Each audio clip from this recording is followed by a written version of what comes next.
É esse o debate. Então, vamos para o debate. Estabelecemos as seguintes regras.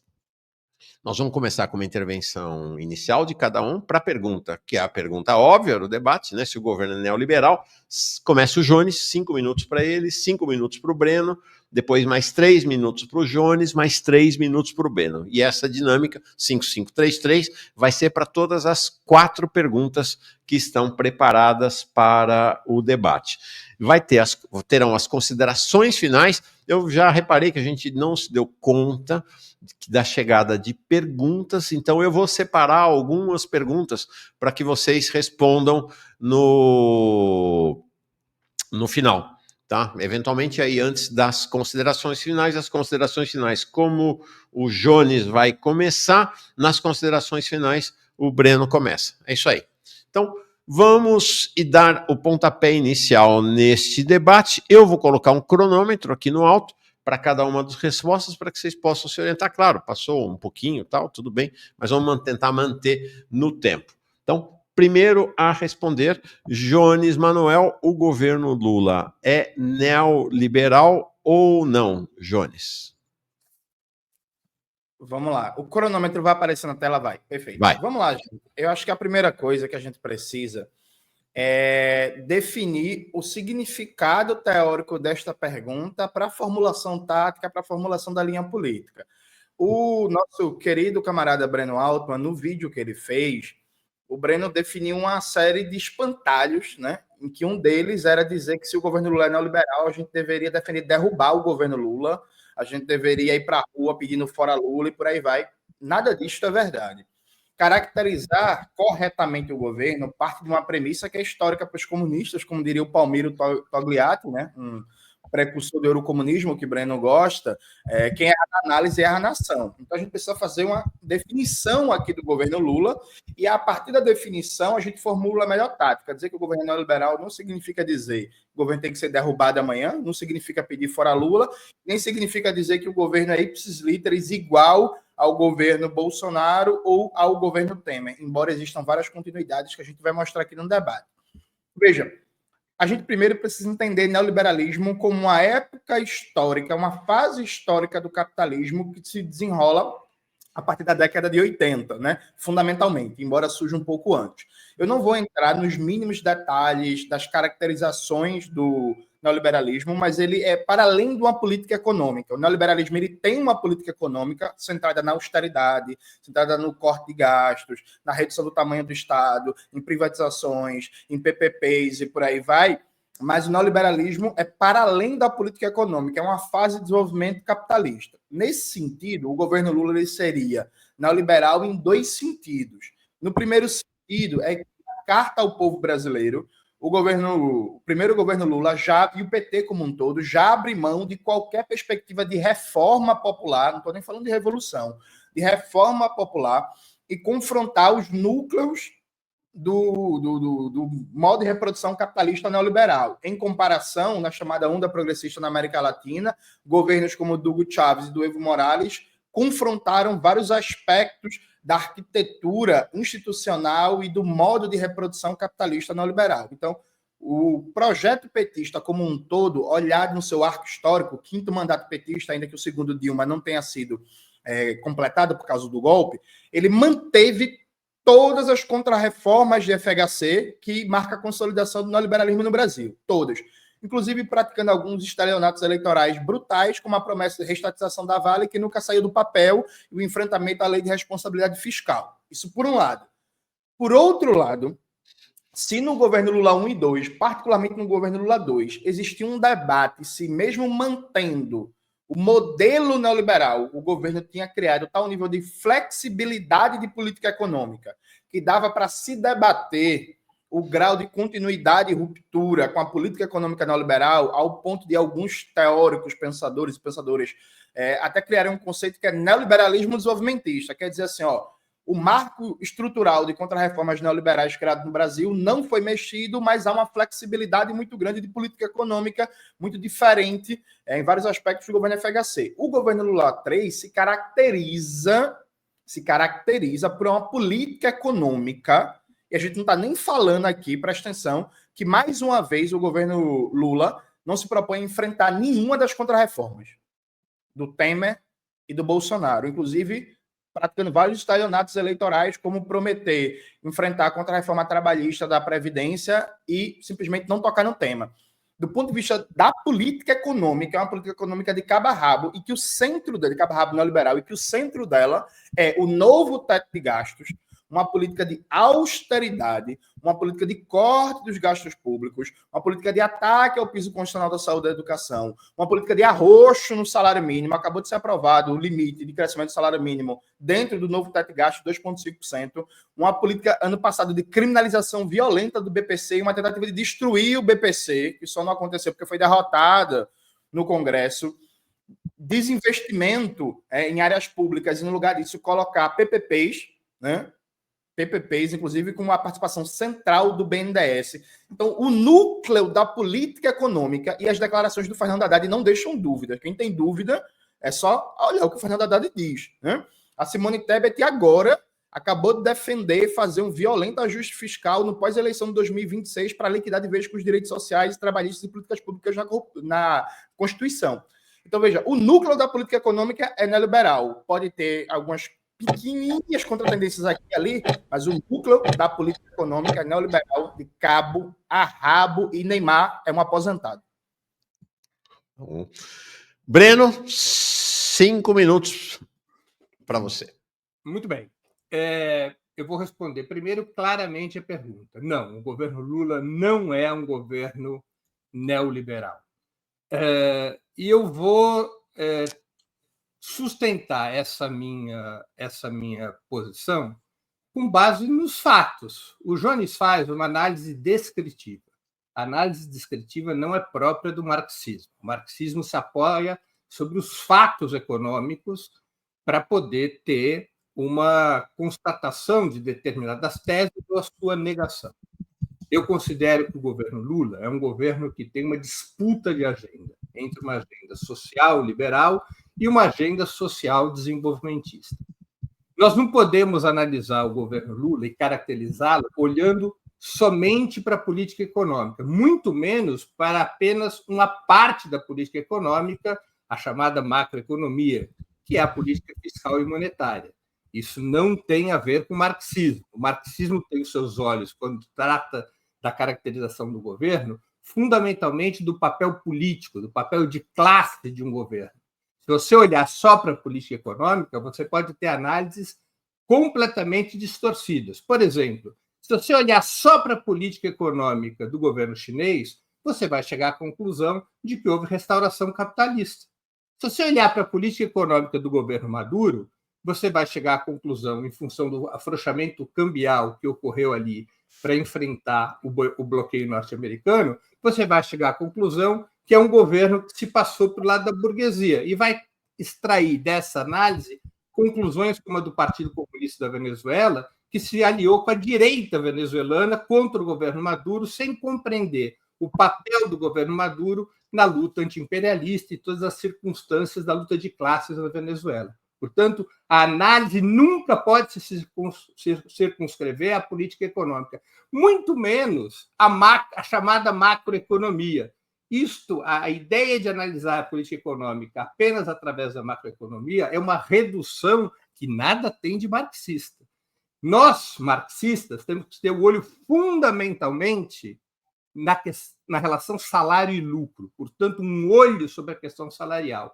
E o que acontece com os governos Lula? Vamos aos fatos, porque eles são importantes. Apesar da política fiscal e monetária estarem no terreno do liberalismo, as resultantes dessa política não têm a ver com os objetivos neoliberais. O neoliberalismo ele opera para reduzir fundamentalmente os custos de produção, especialmente reduzir o custo do salário, que é o principal custo de produção das economias capitalistas. E o que aconteceu no Brasil? Nos primeiros 3 ou 4 governos neoliberais do PT, de 2003 a 2016, o salário mínimo, que responde direto e indiretamente por mais de 60% da renda dos brasileiros, cresceu em termos reais 78,43%, uma média anual acima da inflação de 4,3%. Veio o golpe. E os anos Temer-Bolsonaro, 2017 e 2022. O que aconteceu nesse período? O salário mínimo cresceu 1,03% acima da inflação. Praticamente ele ficou congelado. O crescimento anual foi de 0,17%. Voltou o governo Lula. E nos 2 primeiros anos do governo Lula, o salário mínimo cresceu 8,95% acima da inflação, uma média de 4,34% ao ano. Ainda que o ajuste fiscal tenha reduzido o ritmo de crescimento do salário mínimo, e se nós projetarmos o novo teto de crescimento do salário mínimo até o final do mandato, quando terminar o mandato do presidente Lula, o salário mínimo terá crescido 14,47%, uma média anual de 3,44%. Que diabos de política neoliberal é essa que provoca crescimento dos salários, e não só do salário mínimo? A renda salarial dos brasileiros cresceu 7,2% acima da inflação em 2023 e 4,3% em 2024. Portanto, esse crescimento dos salários, esse crescimento relativamente forte dos salários, contradiz a afirmação de que é um governo neoliberal. De fato, há uma política fiscal e monetária de corte liberal, mas há um conjunto de mecanismos que o governo aciona que promove o crescimento do salário e da renda do trabalho. Por isso, a melhor caracterização, na minha opinião, é essa. É um governo híbrido, um governo em disputa, no qual se conflitam duas agendas, a agenda social liberal e a agenda social desenvolvimentista. Resposta do Jones, 3 minutos. Vai lá, Jones. Reparem que tanto no vídeo original de Breno como no debate agora, ele fala que há agendas em disputa, né? Uma agenda social liberal, que é um nome para falar neoliberalismo progressista, e uma agenda social desenvolvimentista. Mas tanto no vídeo dele como agora, ele não fala dessa disputa. Ele anuncia a disputa, aí depois ele vai devagar. No vídeo dele ele falou sobre Getúlio Vargas, falou sobre a Revolução Russa, falou sobre Kerensky, agora ele falou sobre a China, agora ele falou sobre Maduro. Inclusive, Breno, a posição equivocada que o PCV tomou na Venezuela pedindo as atas, pedindo não reconhecer o resultado eleitoral, é a mesma posição de Lula, né? Então, assim, se o PCV tomou uma posição errada, o Lula também, né? Enfim, pode criticar o Lula. Então, veja, o Breno, ele anuncia que existe uma disputa, mas ele não mostra essa disputa. Ele não mostra. E onde é que está essa disputa? Onde é que está essa agenda desenvolvimentista? Ela se materializa em quais políticas? Isso por um lado. Vão reparando que durante o debate inteiro o Breno não vai mostrar isso. Ele não vai mostrar que ministros... a única coisa que ele pode falar é a política do BNDES e do Ministério da Indústria, de Nova Indústria Nacional. Mas eu espero que ele entre nisso, que a gente vai destrinchar isso. Isso por um lado. Por outro, o Breno, ele esquece propositalmente algumas coisas importantes. Vamos lá. Então, na lógica do Breno, é assim, se acabar com a CLT, mas vamos imaginar que o Ronaldo Caiado ganha a eleição de 2026. O Ronaldo Caiado acaba com a CLT, mas se ele garantir 3% de aumento do salário mínimo, ele não é neoliberal por ano. É isso. Se cada vez mais aumentar a informalidade, acabar com o concurso público, sair metendo PPP, estimular contra a reforma trabalhista, aumentar o assédio moral no ambiente de trabalho, aumentar cada vez mais o papel da terceirização, da quarteirização na Petrobras, aumentar as metas abusivas, o assédio no Banco do Brasil, na Caixa, piorar todas as relações trabalhistas no Brasil. Mas garantir 3%, 2,5% de aumento anual do salário mínimo, o governo não é neoliberal. Então já fica a dica aí para os governantes da extrema-direita, que para não ser neoliberal, basta garantir um pouquinho de aumento real, não importa as condições de trabalho, não importa que 40% da força de trabalho esteja na informalidade, não importa que o governo simplesmente arquivou a promessa de campanha de lutar por revogar contra a reforma trabalhista, não importa que o governo Lula está piorando em todo o Brasil a qualidade dos serviços públicos e dos empregos públicos, promovendo o maior pacote de PPPs da história do Brasil, inclusive com o BNDES, Breno, ajudando a privatizar escolas, viu? A privatização das escolas em São Paulo é feita em parceria com o BNDES. privatizando empresas de água e saneamento básico pelo Brasil inteiro. Nada disso importa. O que importa é que teve um aumento limitado do salário mínimo, aumento esse muito fruto da PEC de transição, que aumentou em 150 bilhões a disponibilidade de gasto público, e o Haddad olhou assim e falou assim: ei, menino, tem aumento demais de salário mínimo. Ou a gente congela a aposentadoria ou limita o crescimento do salário mínimo. O Haddad foi lá e limitou o crescimento do salário mínimo ao limite do arcabouço fiscal. Mas isso não é neoliberalismo, não. É isso aí. Nós vamos agora, então, para a resposta do Breno ao Jones, encerrando este ciclo da primeira pergunta. 3 minutos para o Breno. Vai lá, Breno. O Jones, ele está respondendo aos fatos com discursos. Então, nós vamos ter que nos deter nos fatos, porque os fatos são fundamentais para a gente poder fazer esse debate. No governo Lula, nesses 2 primeiros anos, houve um crescimento do emprego formal e não um crescimento da precarização. Houve um crescimento de 22% dos empregos com carteira assinada. Veja, eu considero que a política econômica do governo Lula, no seu amplo espectro, ela é recuada. Ela é uma política que poderia ser muito mais avançada. Agora, é fundamental olharmos para os fatos. Há um crescimento da renda salarial. E há um crescimento da renda salarial, especialmente dos mais pobres. Se nós pegarmos 2024, a metade mais pobre dos trabalhadores teve um crescimento da renda de 10,7%, segundo o IBGE, acima da inflação dos alimentos, de 7,7%, e muito acima do crescimento do PIB, enquanto as outras faixas de renda tiveram um crescimento menor. Por que isso acontece? Porque existe uma política de extração liberal no campo fiscal e monetário, e existe um conjunto de outras políticas que neutralizam seus efeitos. Eu vou citar as principais delas.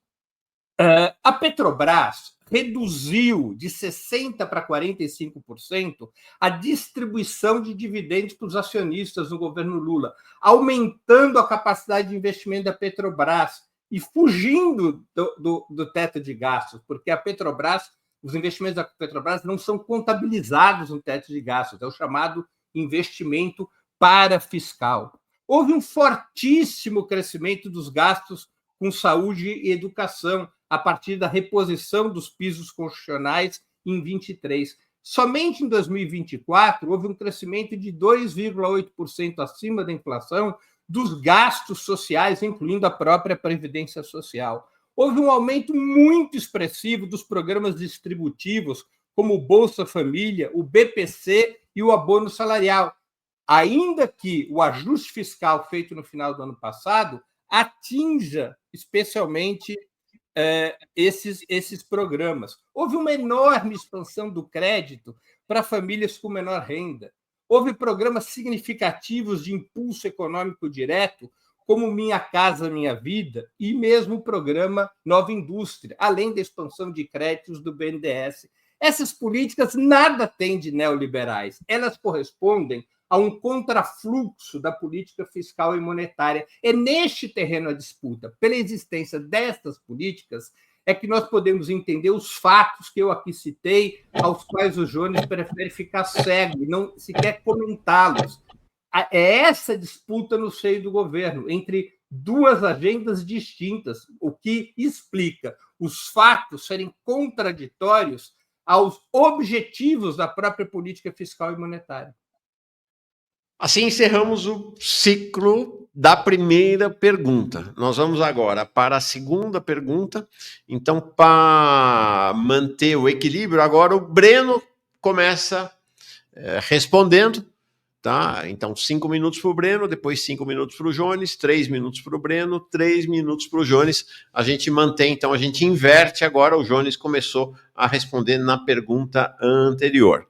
Então, a pergunta é: há possibilidade de um giro à esquerda do governo Lula 3? Breno.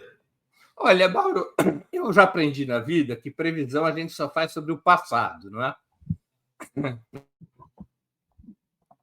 Temos aqui? Opa. Previsão a gente só faz sobre o passado para reduzir as chances de erro. O Jones adora fazer previsão. As previsões dele não costumam dar certo. como todas as previsões dificilmente dão certo. Agora, eu acredito que, mesmo de forma atabalhoada, porque há um problema na estratégia do governo, eu discordo da estratégia do governo. A estratégia do governo é uma estratégia do gradualismo. A estratégia que o Lula capitaneia desde 2003 é uma estratégia pela qual só se avança quando se produz consenso. É uma estratégia que não aposta no enfrentamento, na disputa político-ideológica e social. É uma estratégia que avança de forma gradualista. Dentro dessa estratégia, o governo já começou a girar à esquerda, embora de forma atabalhoada. A apresentação do projeto do imposto de renda, ele não tem nada a ver com neoliberalismo. A isenção, que na verdade pode afetar até quem ganha R$ 7.500, com o aumento da tributação sobre os que ganham acima de R$ 50.000, acima de R$ 600.000 ao ano, com a retenção de 10% sobre a distribuição de dividendos, de lucros e dividendos, ela é uma política que contrasta com a agenda do ajuste fiscal que dominou o ano passado. Ela é uma batalha fundamental, ela favorece aproximadamente a 10 milhões de assalariados, ela é uma política que torna, se aprovada, torna o imposto de renda mais justo, induz um elemento progressivo na tributação e ela pode resultar numa melhoria da imagem do governo. Sozinha, essa política representa um giro estratégico à esquerda? Não. Ela é, até o presente momento, uma medida avulsa. Mas ela é uma medida positiva. Lembremos que ela foi anunciada no final do ano passado e demorou praticamente 4 meses para ser apresentada. O governo Lula, o presidente Lula, o PT, a esquerda, nunca ganharam governo, nunca ganharam eleições com agendas à direita. Todas as disputas eleitorais foram feitas com agendas à esquerda. Até por necessidade eleitoral, e o presidente Lula entende de eleições, imagino eu, um pouco mais do que o Jones e eu, o presidente Lula sabe que a disputa eleitoral contra a direita pressupõe uma agenda popular, uma agenda de melhoria das condições de vida do povo, uma agenda de desenvolvimento.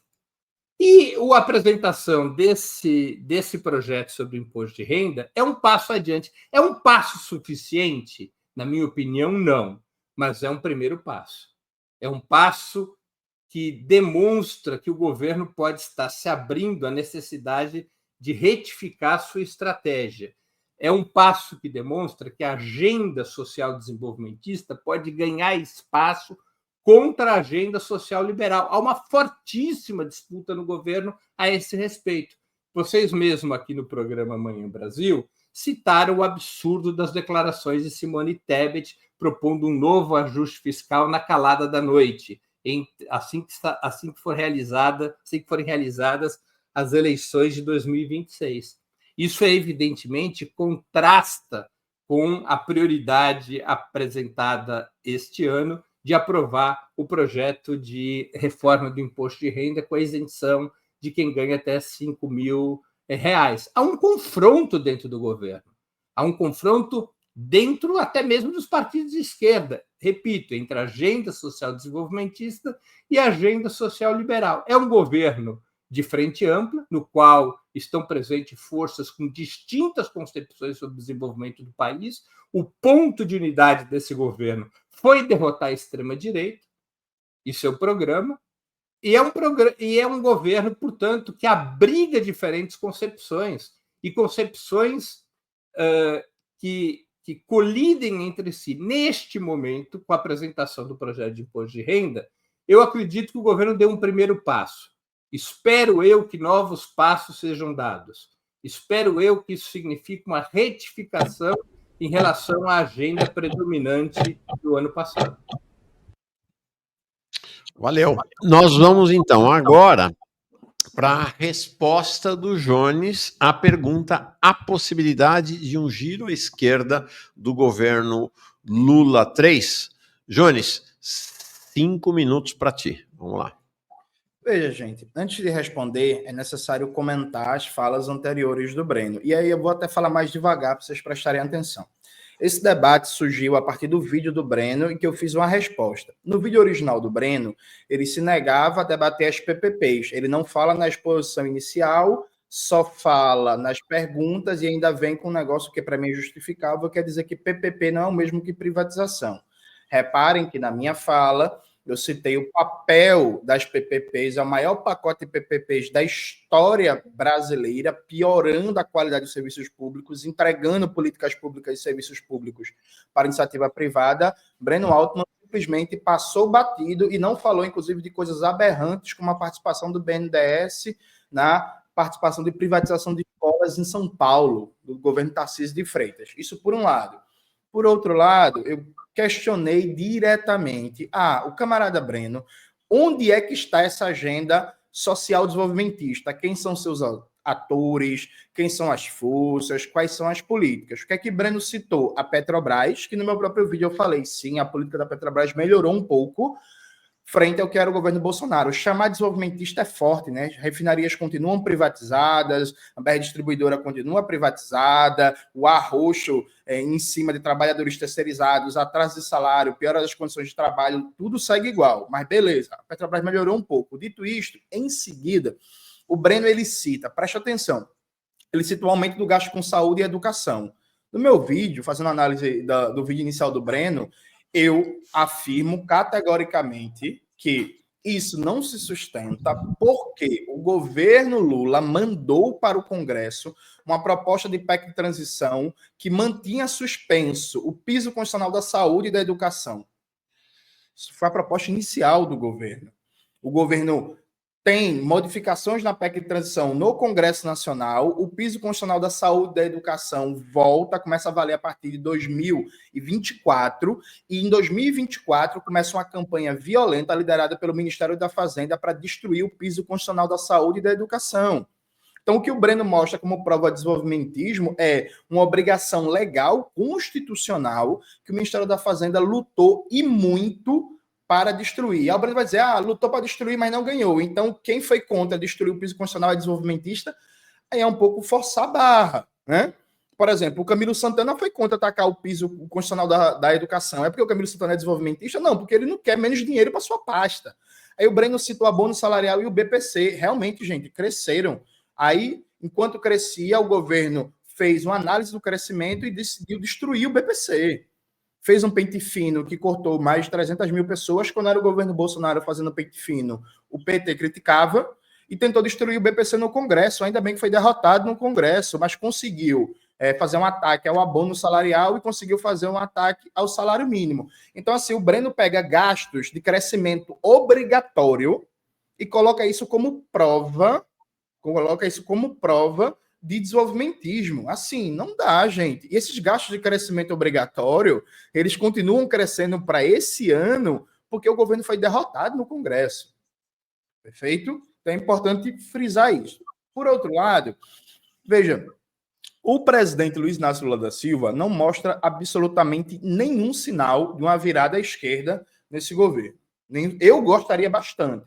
Já falei várias vezes que eu sairia às ruas se o governo Lula, por exemplo, defendesse uma agenda de retomar as refinarias privatizadas da Petrobras, de enfrentar a contra-reforma trabalhista, de avançar numa política de fortalecimento da reforma agrária e da agroecologia, etc, etc.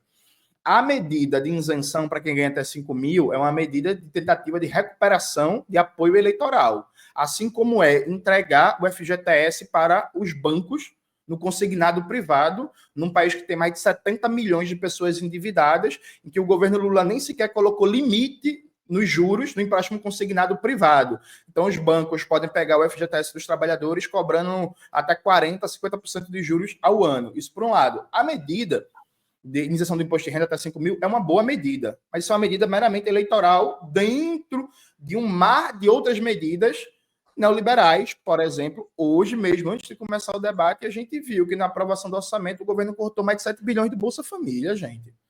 Pelo amor de Deus. Seu governo cortou mais de 7 bilhões do Bolsa Família. Então, assim, sabe?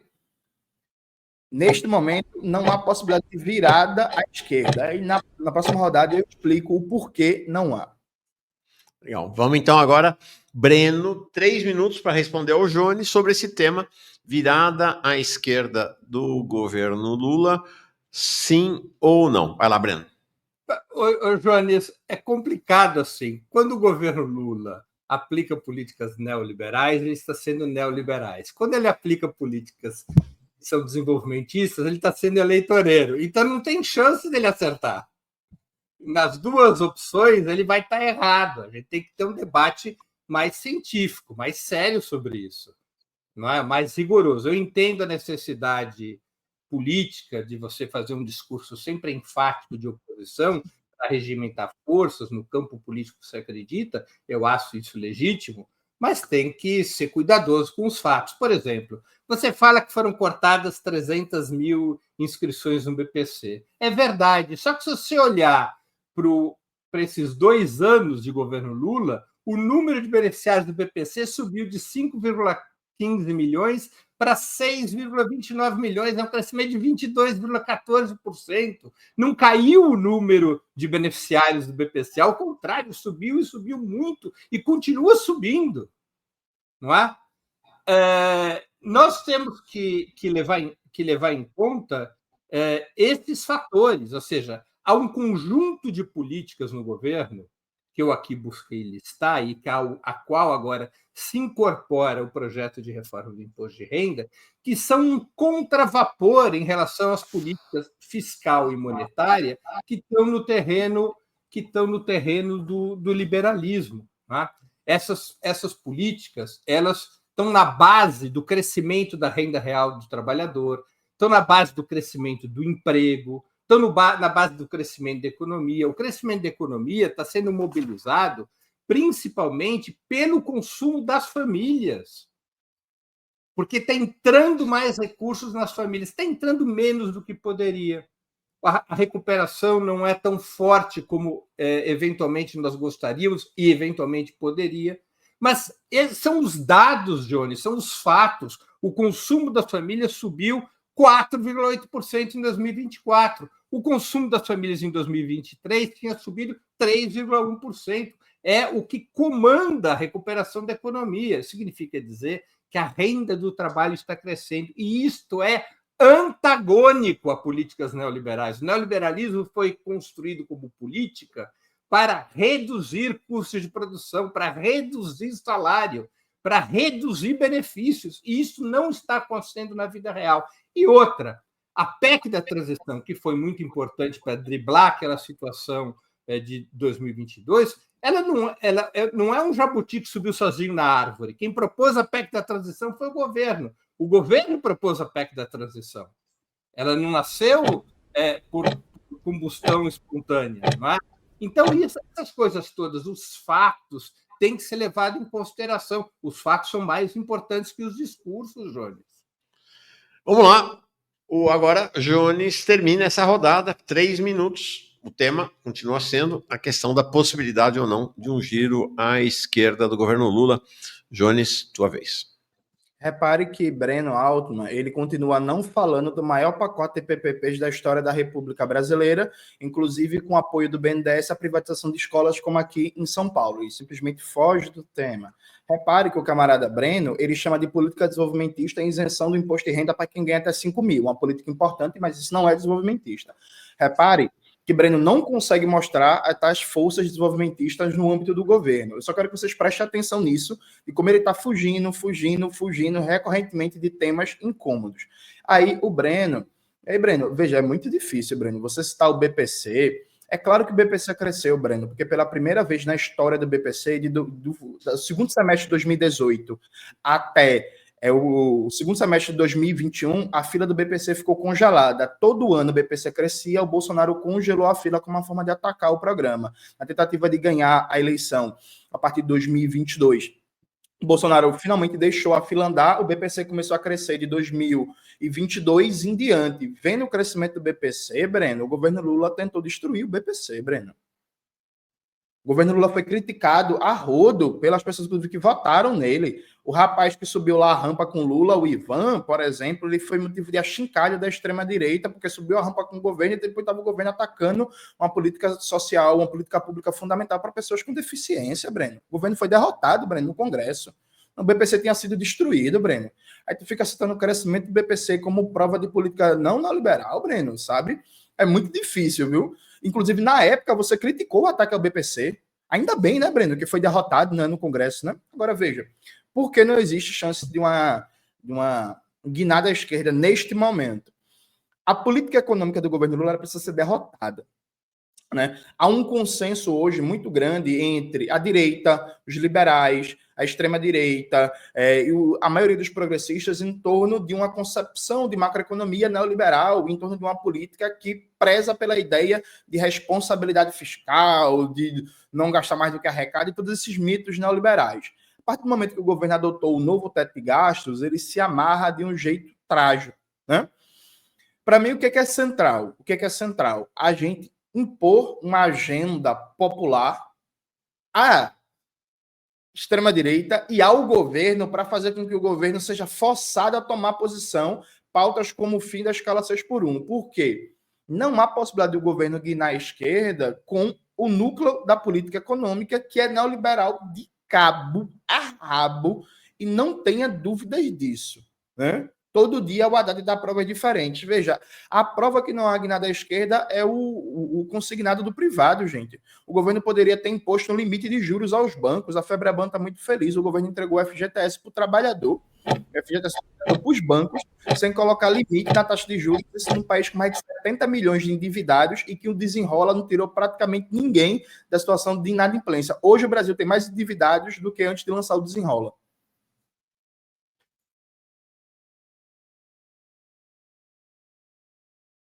Tá fechado, Mauro. Mauro, teu microfone. Pô, que bom que você avisou. Então, encerramos a segunda rodada de pergunta. Temos a terceira e a quarta rodadas agora. Depois eu vou ler os superchats, sobretudo, tem muita questão no chat, não vai dar. Eu vou ler os superchats, já vou explicando para deixar patente como será. Eu vou ler todos de uma vez só, e aí Jones e Breno fazem um breve comentário sobre eles. E aí depois a gente faz mais uma rodada final. O debate está marcado para ir até as 10 da manhã. Pela dinâmica que está indo, estou prevendo que estica um pouquinho. A nossa rede, agradeço demais aí quem está participando dessa rede das mídias de esquerda do país, é composta pelos canais Resistentes, Assim Disse João, Ópera Mundi e Farol Brasil. Quando essa rede se desfizer ao final do debate, o Manhã Brasil aqui no Farol Brasil continua. Tá? Nós vamos entrevistar uma entrevista importantíssima com o Nicolas Souza Santos, que é uma das principais, talvez a principal liderança do movimento de entregadores e entregadoras por aplicativo, que tem uma greve nacional, breque nacional, marcado para 31 de março e 1 de abril. Vamos lá, então. Próxima rodada vai começar respondendo o Jones, mais uma vez, né? Ou mais uma vez, não. Desta vez o Jones começa respondendo e o Breno termina.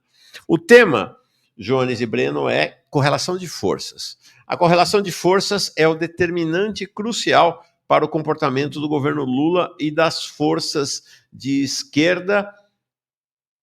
Desculpa, é uma pergunta, né? A correlação de forças é o determinante crucial para o comportamento do governo Lula e das forças que o apoiam? Esta é a pergunta, só esclarecendo que as perguntas foram todas combinadas também entre nós, né? Para todo mundo saber quais seriam as condições de jogo no campo. Então, Jones, 5 minutos para responder esta questão. Vamos lá, gente. A correlação de forças, ou relações de forças, é um conceito clássico do marxismo fundamental para analisar a disposição na cena política de força entre as classes, frações de classes, grupos sociais e por aí vai. No Brasil, isso foi vulgarizado ao ponto de considerar a correlação de forças só um dado da composição congressual. E aí eu sempre lembro do meu canal que se a gente olha só para a composição congressual, a gente não entenderia várias coisas. Por exemplo, durante o governo Bolsonaro, a gente conseguiu arrancar o novo Fundeb. Durante o governo Bolsonaro, a gente conseguiu o auxílio emergencial de R$600. durante o governo Bolsonaro, a gente conseguiu impedir a privatização de unidade básica de saúde com apoio do BNDES, que foi derrotado no governo Bolsonaro, e o governo Lula 3 está fazendo agora. Durante o governo Bolsonaro, a gente conseguiu aprovar o piso da enfermagem. Então, assim, só para citar 4 conquistas que foram feitas derrotando o governo Bolsonaro, mesmo com um Congresso de maioria conservadora. Né? Então, não é só o Congresso. Então, claro que a composição do Congresso é um problema, o cara está cada vez mais fisiológico, corrupto, cada vez mais de extrema-direita do Congresso é um problema. A apropriação do Congresso pelo orçamento público, que passa da casa dos 50 bilhões, segue sendo um problema. Mas, nesses 2 anos e meio de governo Lula, a gente teve várias oportunidades de interferir e mudar na correlação de forças que o governo não quis por causa do seu próprio compromisso neoliberal. Cito 2 das mais recentes. Quando aconteceu a tragédia no Rio Grande do Sul, aquilo foi uma oportunidade fundamental para o governo colocar em questão a austeridade e a dominância desses discursos neoliberais fiscalistas. O governo Lula, em nenhum momento, convocou as cadeias de rádio e TV e fez um pronunciamento nacional, deu uma linha nacional de enfrentamento àquilo. Na época, inclusive, o deputado Lindenberg Farias, que antes de ser líder do governo estava à esquerda, o deputado Lindenberg Farias apresentou um projeto de lei para retirar do novo teto de gastos os gastos do Estado com prevenção a tragédias climáticas e recuperação de áreas atingidas. O que é uma tática, inclusive, bem inteligente, aproveitar momentos da conjuntura para você ir furando e quebrando o novo teto de gastos. O governo Lula simplesmente não apoiou e nem a maioria da bancada do PT, Breno. Foi o projeto Lindenberg Farias, simplesmente morreu nas calendas gregas. Na mesma época, a deputada Fernanda Melchiona apresentou um projeto de lei, o Regime de Recuperação Socioambiental, que convertia a dívida pública do Rio Grande do Sul com a União em investimentos sociais controlados pelo Ministério do Meio Ambiente e do Ministério da Fazenda e parava as privatizações no Rio Grande do Sul. O governo Lula ignorou o projeto e suspendeu apenas o pagamento de juros e do montante da dívida até 2026, 2027, se não me falha a memória, em que o governo poderia ter colocado em questão todas as dívidas dos entes subnacionais, estados e cidades, e fazer um grande pacto nacional, inclusive, que em troca do perdão de dívidas, ele ia colocar sua agenda política em andamento. O governo não quis fazer isso. Ainda, ano passado, a gente teve mais de 150 mil focos de incêndio, mais de 150 mil focos de incêndio. À época, a deputada Sâmia Bonfim apresentou projeto de lei defendendo que era fundamental retirar também do novo teto de gastos os gastos ambientais. Mais um, enquanto estava aquela comoção nacional, cidades cobertas por fumaça e por aí vai. Vamos lá, vamos fazer um debate sobre tirar os gastos sociais do novo teto de gastos? O governo também não quis. O caso mais recente é o caso da luta pelo fim da escala 6x1. Veja, a primeira manifestação do ministro do Trabalho do governo Lula, Luiz Marinho, foi defender manter a escala 6x1, no sentido de o negociado valer acima do legislado e, no máximo, reduzir para 5x2, né? Que é o princípio fundamental da contra-reforma trabalhista do Michel Temer. A Simone Tebet, nessa entrevista que ela defendeu, fazer um duríssimo ajuste fiscal no pós-eleição, ela falou só reduzir a escala para 5x2, e ainda do negociado, né, valendo sobre o legislado. Veja, o governo simplesmente, a pauta explode na rua e o governo não faz nada, entende? Talvez, veja, o governo está estudando há quase um ano se vai se pronunciar ou não sobre o fim da escala 6x1. Então, a sociedade brasileira, em vários momentos, ela mostra uma pulsão à esquerda, ela mostra uma pulsão popular, ela mostra um interesse cada vez mais em política redistributiva. Só que o governo, como ele tem um compromisso neoliberal, ele simplesmente não abraça, porque não quer, né? Porque ele tem outras prioridades. Enquanto estava explodindo na sociedade brasileira o debate sobre o fim da escala 6x1, estava o governo Lula comemorando fazer o maior número de PPPs da história brasileira. Inclusive, Breno, sem querer faltar a sua resposta, mas eu gostaria de verdade que você falasse sobre as PPPs patrocinadas pelo BNDES, assim, parasse de fugir do tema, por favor. Vamos lá. Agora, Breno responde com 5 minutos a pergunta se a correlação de forças é o determinante crucial para o comportamento do governo Lula e das forças que o apoiam. Breno, por favor. A correlação de forças é o fator determinante para qualquer corrente política ou governo em qualquer situação política ou histórica, porque ela é a base da realidade com a qual lidam as forças políticas. Agora, você pode ter diferentes estratégias para lidar com correlações de força desfavoráveis. A correlação de forças atual é desfavorável. Ela é desfavorável porque o governo não tem maioria no Congresso, a bancada de esquerda ela não tem número suficiente de votos até mesmo para deter o impeachment do presidente, são 140 deputados em 513, são aproximadamente 15 em 81 senadores. É uma correlação de forças institucionalmente desfavorável e é uma correlação de forças desfavorável também na sociedade. Nós vivemos uma sociedade, na sociedade brasileira hoje, há um refluxo das mobilizações populares. Nós não temos uma grande onda de mobilização. Agora, a estratégia do governo em relação a isso é um outro problema. Essa estratégia conduzida pelo governo é a melhor estratégia? Eu não acho. Eu acho que a estratégia pela qual se conduz, por exemplo, o presidente colombiano Gustavo Petro, ela é uma estratégia mais eficaz, ao menos a médio e longo prazo. Qual é a estratégia de Gustavo Petro?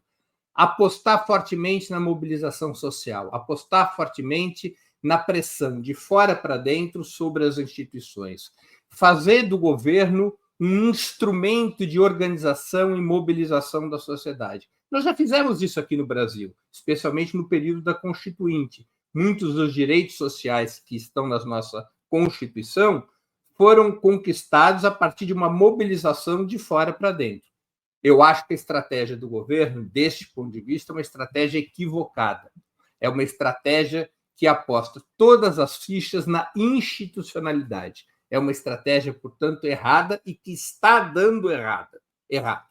Isso não ocorre por conta de um compromisso neoliberal do governo. Isso é o discurso do Jones. Ele joga nesta lógica de fortalecer uma oposição de esquerda ao governo Lula. Normal que ele exagere e saia do campo da ciência para fazer essas afirmações. O que há por parte do governo é uma concepção estratégica com a qual eu discordo, que não é ditada, repito, por um compromisso neoliberal.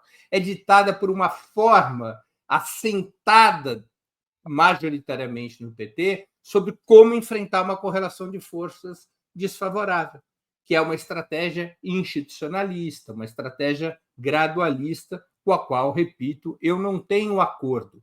Acho que é uma estratégia que precisa ser alterada. O Jones também comete equívocos factuais e a gente tem que estar sempre muito atento aos fatos. O discurso não pode substituir os fatos.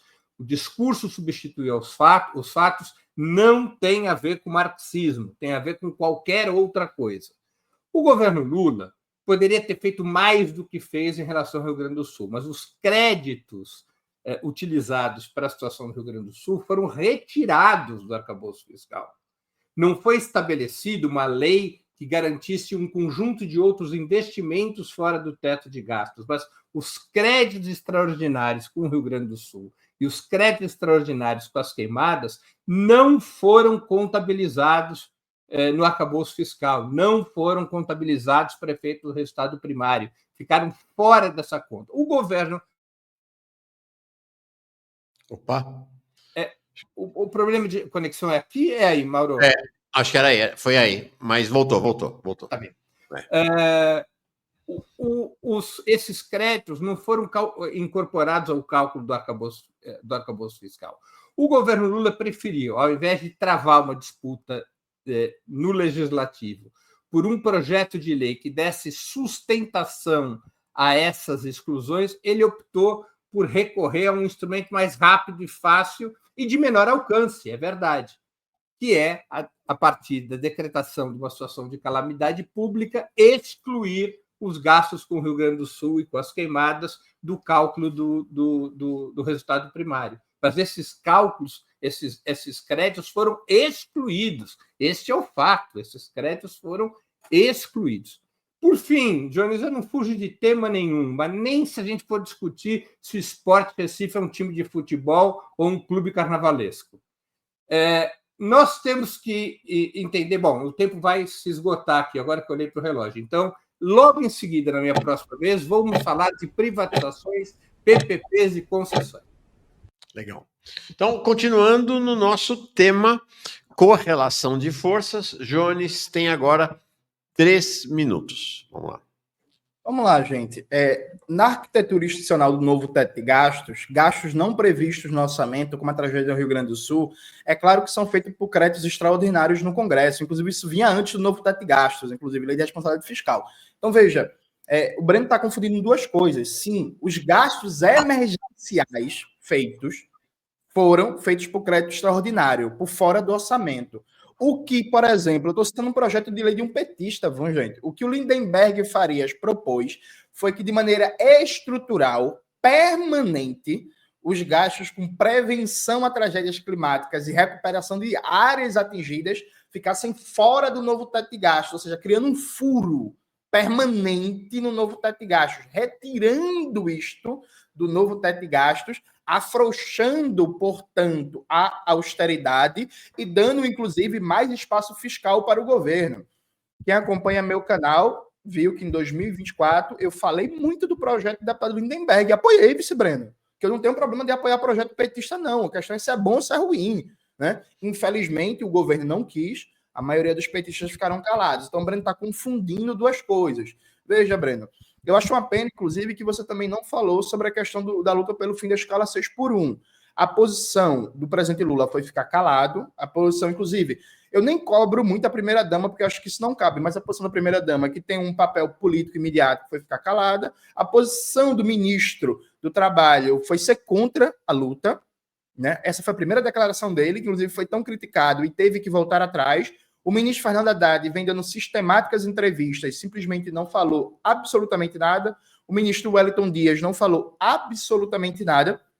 E, do ponto de vista de agenda, vamos lembrar que as promessas de campanha foram simplesmente relegadas às calendas gregas. Então, por exemplo, saiu um estudo da FGV mostrando que 76% das pessoas na informalidade gostariam de ter carteira assinada, né?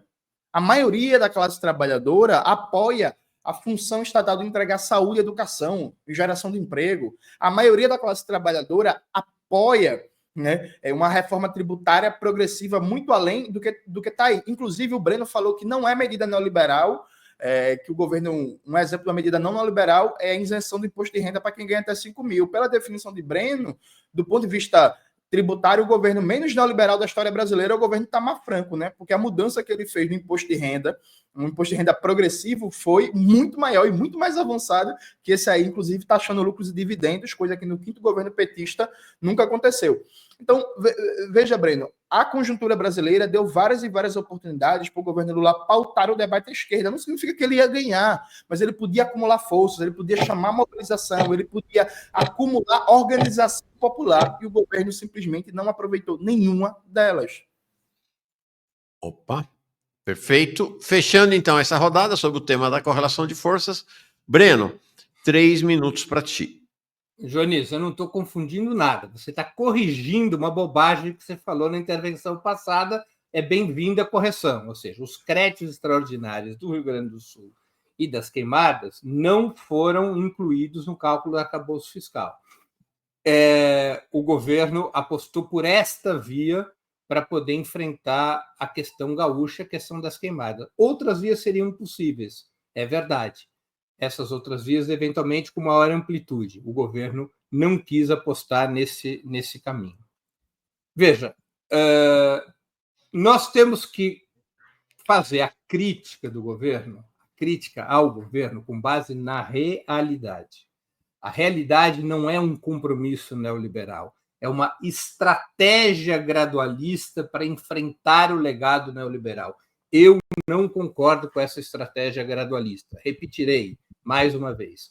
Minha inclinação é por uma estratégia lá, Gustavo Petro, uma estratégia que aposte na mobilização social e na pressão de fora para dentro sobre as instituições.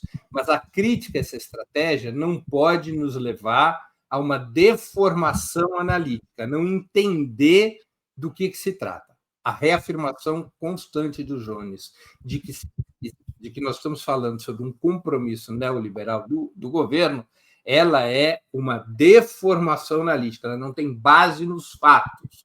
Os fatos que dizem respeito à renda dos trabalhadores e os fatos que dizem respeito às políticas desenvolvidas pelo governo, um governo que, repito, Na lógica frente amplista dessa estratégia, é um governo que abriga o confronto entre duas agendas, uma agenda social liberal e uma agenda social desenvolvimentista. Sobre o tema das privatizações, PPPs e concessões. Primeiro, são três coisas diferentes. Eu falava isso durante o governo Bolsonaro e continuarei a falar agora. Privatizações, PPPs e concessões não são a mesma coisa.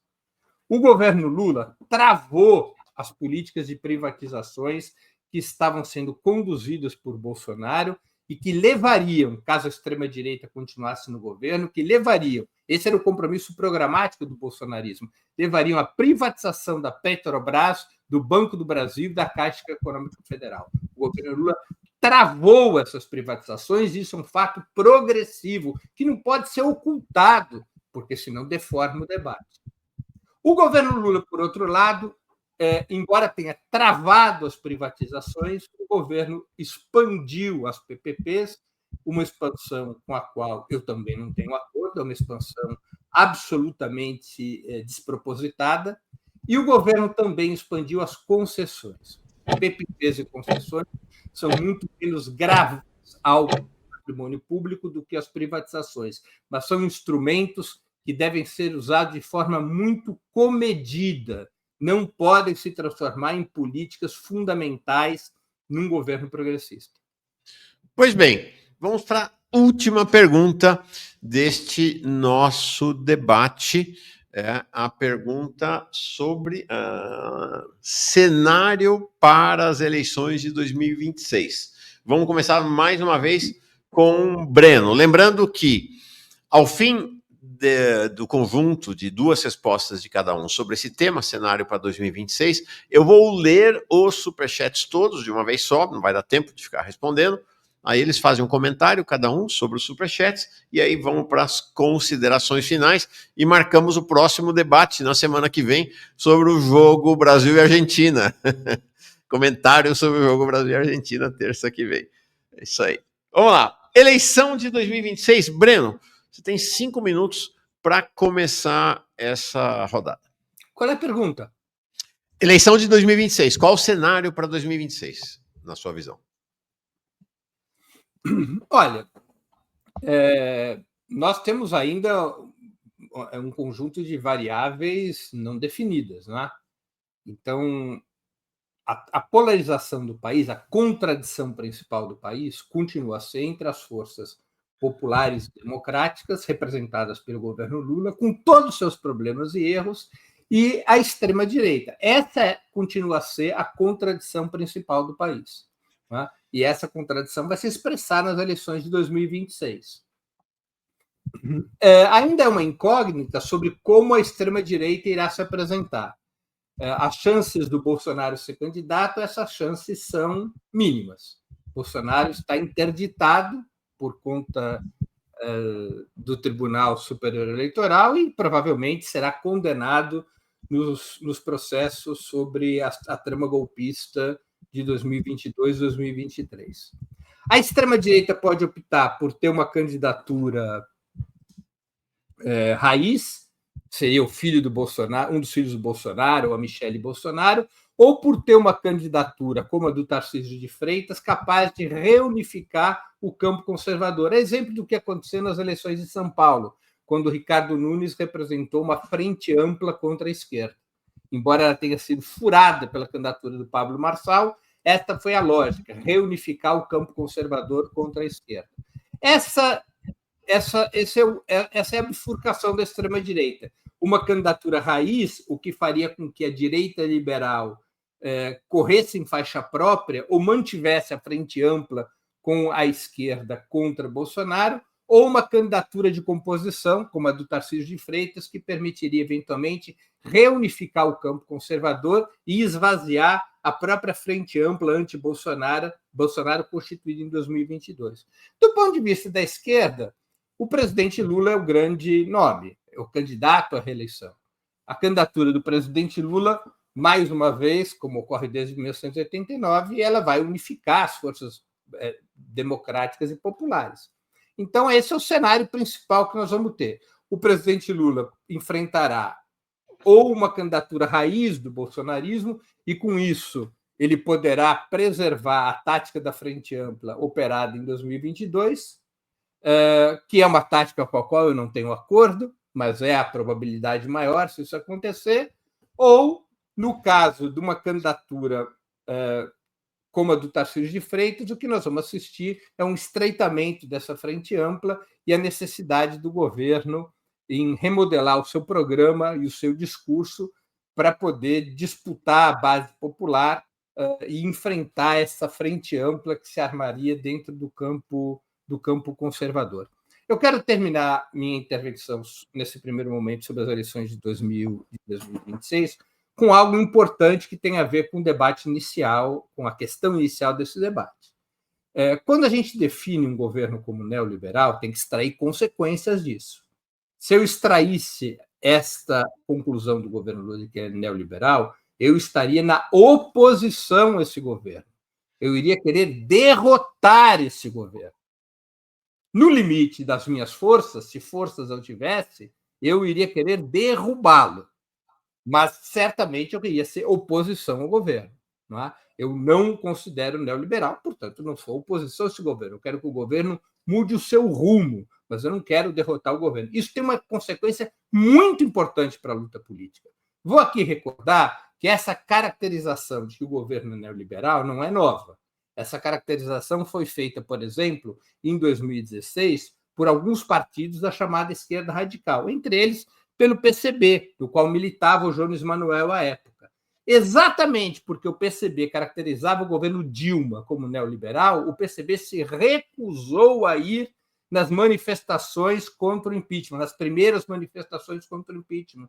Se recusou a ir. Há uma resolução do PCB falando isso, que o PCB não iria às manifestações contra o golpe porque o governo era neoliberal. Posição semelhante tiveram o PSTU e outros partidos da chamada esquerda radical. Portanto, tem consequências políticas essa definição e consequências que podem ser desastrosas, como foi a posição do PCB em 2016. Não é? Então, há que se levar sempre em conta isso. O que está em jogo no país? E está em jogo no país as forças populares e democráticas representados pelo governo Lula e a extrema-direita brasileira. Perfeito. Jones, eleição de 2026, tua vez. Vamos lá, gente. Veja, antes de entrar diretamente na pergunta, evidentemente eu tenho que voltar ao tema anterior. Reparem, Breno não comenta sobre a luta pelo fim da escala 6x1 e a posição, né, desastrosa, rebaixada, anti-luta popular, tomada por basicamente todos os quadros do governo. E aí a luta pelo fim da escala 6x1 seria uma ótima oportunidade de Breno mostrar a ala desenvolvimentista do governo, preocupado com melhorar as gerações de trabalho, preocupado com fortalecer os direitos da classe trabalhadora. Breno passou ao largo. E aí, Breno, com todo respeito, admiração, carinho e amor que eu tenho por você, sua resposta sobre as PPPs não é digna de um comunista com a sua trajetória. Breno, o BNDES está promovendo o maior pacote de PPPs da história brasileira. Quem fala isso não sou eu, é o ministro da Fazenda, Fernando Haddad. Breno, o BNDES está participando da privatização de escolas, Breno, da privatização de presídios, da privatização de parques, da privatização de empresas públicas de água e esgoto. A Compesa, Breno, aqui de Pernambuco, está sendo privatizada com a modulação do projeto de privatização do BNDES, Breno. O presidente do BNDES, Aloysio Mercadante, foi criticar o Tarcísio pela privatização, não pela privatização da Sabesp, mas por ter vendido muito barato, Breno. Sabe, isso não é um detalhe. Esse pacote de PPPs é consequência direta do novo teto de gastos. O novo teto de gastos amarra o investimento público, o gasto público, deprime o gasto público, em seguida vem um pacote de PPPs, e aí o governo fortalece uma série de instrumentos, como debêntures e debêntures incentivadas, para fazer o maior pacote de privatização de bens públicos da história brasileira via PPP, Breno. Mas não é privatização. É só uma PPP. A PPP que dura 30 anos vai ser renovada por mais 30, Breno. Sabe? No livro do Barbosa da Lima Sobrinho, Estudos Nacionalistas, ele mostra que isso aconteceu no Brasil durante todo o século XX. É concessão. É só uma concessão, é só uma parceria que durava 70 anos, 80 anos, 50 anos. Né? Pô, Breno, aí tu fala, eu sou contra. E qual é a consequência, Breno? A gente vai defender o quê? A derrubada do presidente Aloysio Mercadante, vai derrubar a mudança da política do BNDES, a gente vai defender o fim do PPI, que é a política de parceria de investimento que foi criada pelo Michel Temer, Breno, no contexto do golpe que o governo Lula fortaleceu como nunca. Tarcísio de Freitas está privatizando escola em São Paulo com apoio do BNDES, Breno. É só isso que tu tem a dizer? A base de trabalhadores e trabalhadoras da saúde e da educação está sendo enfraquecida, porque ao invés de concurso público, está sendo feito via PPPs que usam regime de trabalho seletista ou de contrato, acabando, por exemplo, com a administração pública direta na educação infantil, nas creches de todo o Brasil, Breno. Sabe? É muito difícil. É muito difícil ver alguém que lutou. Eu tenho certeza que você estava na rua lutando pelo SUS, por exemplo, você vê o governo Lula estimulando a privatização de unidade básica de saúde, Breno. A gente derrotou isso do governo Bolsonaro. Depois abra um Google e coloque assim, ó, Bolsonaro suspende decreto que privatiza o SUS. Bolsonaro tentou fazer a privatização de várias UBSs, sabe? Foi derrotado, o governo Lula está fazendo, Breno. Então, vamos, por favor, Breno, assim, sabe? Colocar mais energia nessa crítica, é um tema tão estratégico e fundamental. Dito isto, e aí tem muita coisa para falar sobre o tema, mas, enfim, era indispensável, né, fazer esse debate. Acho que em 2026 a gente tem uma série de tarefas. Acho que a primeira tarefa, considerando que é uma eleição em 2 turnos, é garantir que a gente tenha a capacidade de puxar o debate à esquerda no âmbito da sociedade, para não deixar a polarização entre uma extrema-direita fascistoide e o neoliberalismo progressista. Porque, em última instância, nenhum dos dois vai tocar nos temas fundamentais. E se tocar, um campo é só na retórica. Por exemplo, não vai tocar um tema da retomada das refinarias privatizadas da Petrobras, que já está saindo de cena, já está sendo esquecido. Não vai tocar no enfrentamento contra a reforma trabalhista. Não vai tocar no enfrentamento contra a reforma da Previdência. Não vai tocar na derrubada do novo ensino médio. Não vai tocar em temas fundamentais já esquecidos pelo governo petista, como a reforma agrária, como a reforma urbana, como a política externa que não seja caudatária do Departamento de Estado dos Estados Unidos e do Partido Democrata. Então, a gente tem uma série de desafios e a gente precisa construir no primeiro turno uma agenda política de esquerda radical que essa, sim, consegue oferecer uma crítica radical à extrema-direita. Porque, veja, quem fala de fascismo precisa falar de neoliberalismo, porque é o regime de acumulação neoliberal que deu a base para o crescimento do neofascismo no mundo inteiro. Então, é claro que eu preciso desdobrar ainda mais essa resposta, né? Mas, para mim, o fundamental é a gente colocar uma agenda de esquerda radical nesse debate que consiga puxar a sociedade para um debate à esquerda e não deixe uma polarização entre fascismo e neoliberalismo progressista. Então, vamos agora, ainda no tema cenário 2026, 3 minutos para Breno Altman. Olha, eu considero que as possibilidades de uma candidatura à esquerda do presidente Lula, as possibilidades são irrisórias. Ou seja, é uma candidatura que não vai ter qualquer repercussão no cenário eleitoral, porque o cenário do Brasil não tem os elementos necessários para surgir uma alternativa à esquerda do governo Lula e à esquerda do PT. Isso é tentado há 30 anos. É um caso de sucesso, de fracasso de público e crítica há 30 anos. E tem uma explicação histórica e política para isso. Tem uma explicação histórica e política para isso, né?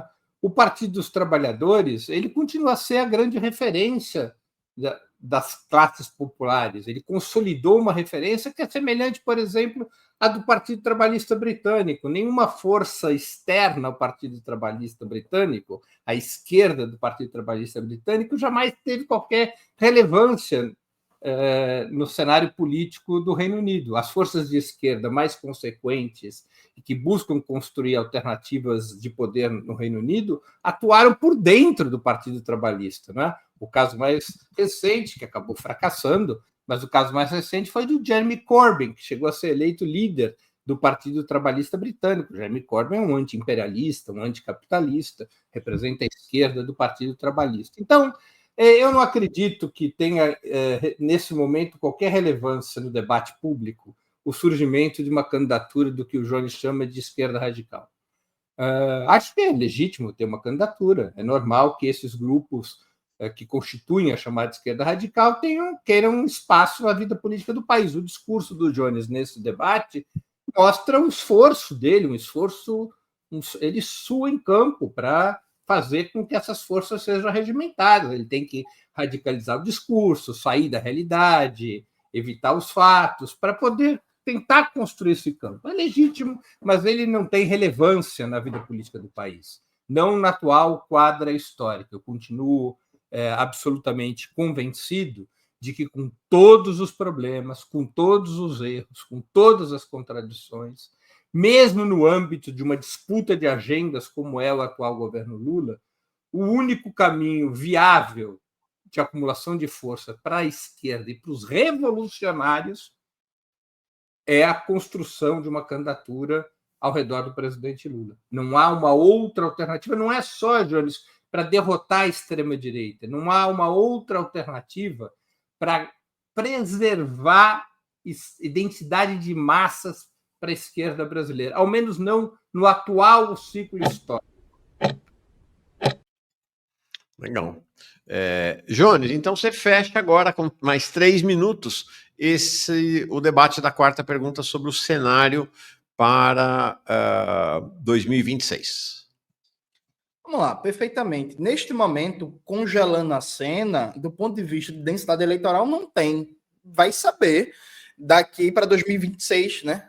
Tem muita água para correr por debaixo da ponte. A despeito do cenário eleitoral de momento, é tarefa de todo comunista construir uma alternativa política para a classe trabalhadora pautando a Revolução Brasileira.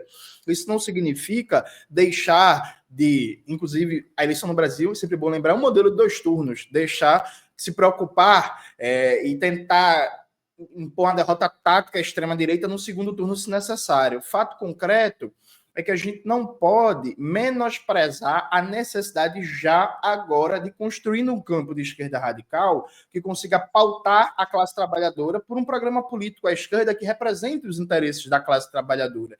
Caso contrário, a gente vai ser refém do neoliberalismo petista eternamente. E esse neoliberalismo petista, ele entra cada vez mais em contradições. Perceba o seguinte, o debate está já acabando. O Breno não conseguiu mostrar quais são as forças desenvolvimentistas no governo. Ponto 1. Ponto 2. Breno esqueceu de falar do fim da escala 6x1. Ele está correndo do tema. Ponto 3. Breno simplesmente não voltou ao debate sobre as PPPs e vocês viram a resposta que Breno deu. Assim, e eu tenho certeza, Breno, que você consegue fazer muito melhor. Ponto 4, eu citei várias promessas de campanha que foram simplesmente abandonadas pelo governo Lula, promessas de campanha, inclusive, estratégicas para a classe trabalhadora, como a retomada das refinarias privatizadas da Petrobras, que seria um ótimo indício, inclusive, de uma política desenvolvimentista. Breno simplesmente não toca no tema. Então, veja, é claro que o governo Lula não é um governo fascista. É claro que o Lula é um democrata burguês.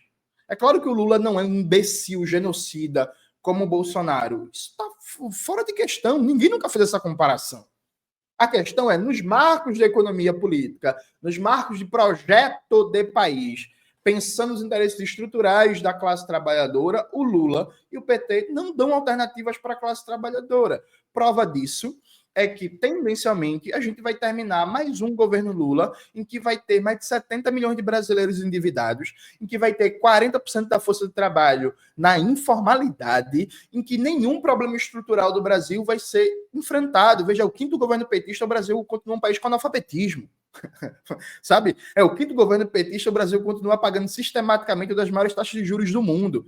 Os serviços bancários brasileiros continuam sistematicamente um dos mais caros do mundo. Os serviços públicos privatizados na era FHC seguem privatizados.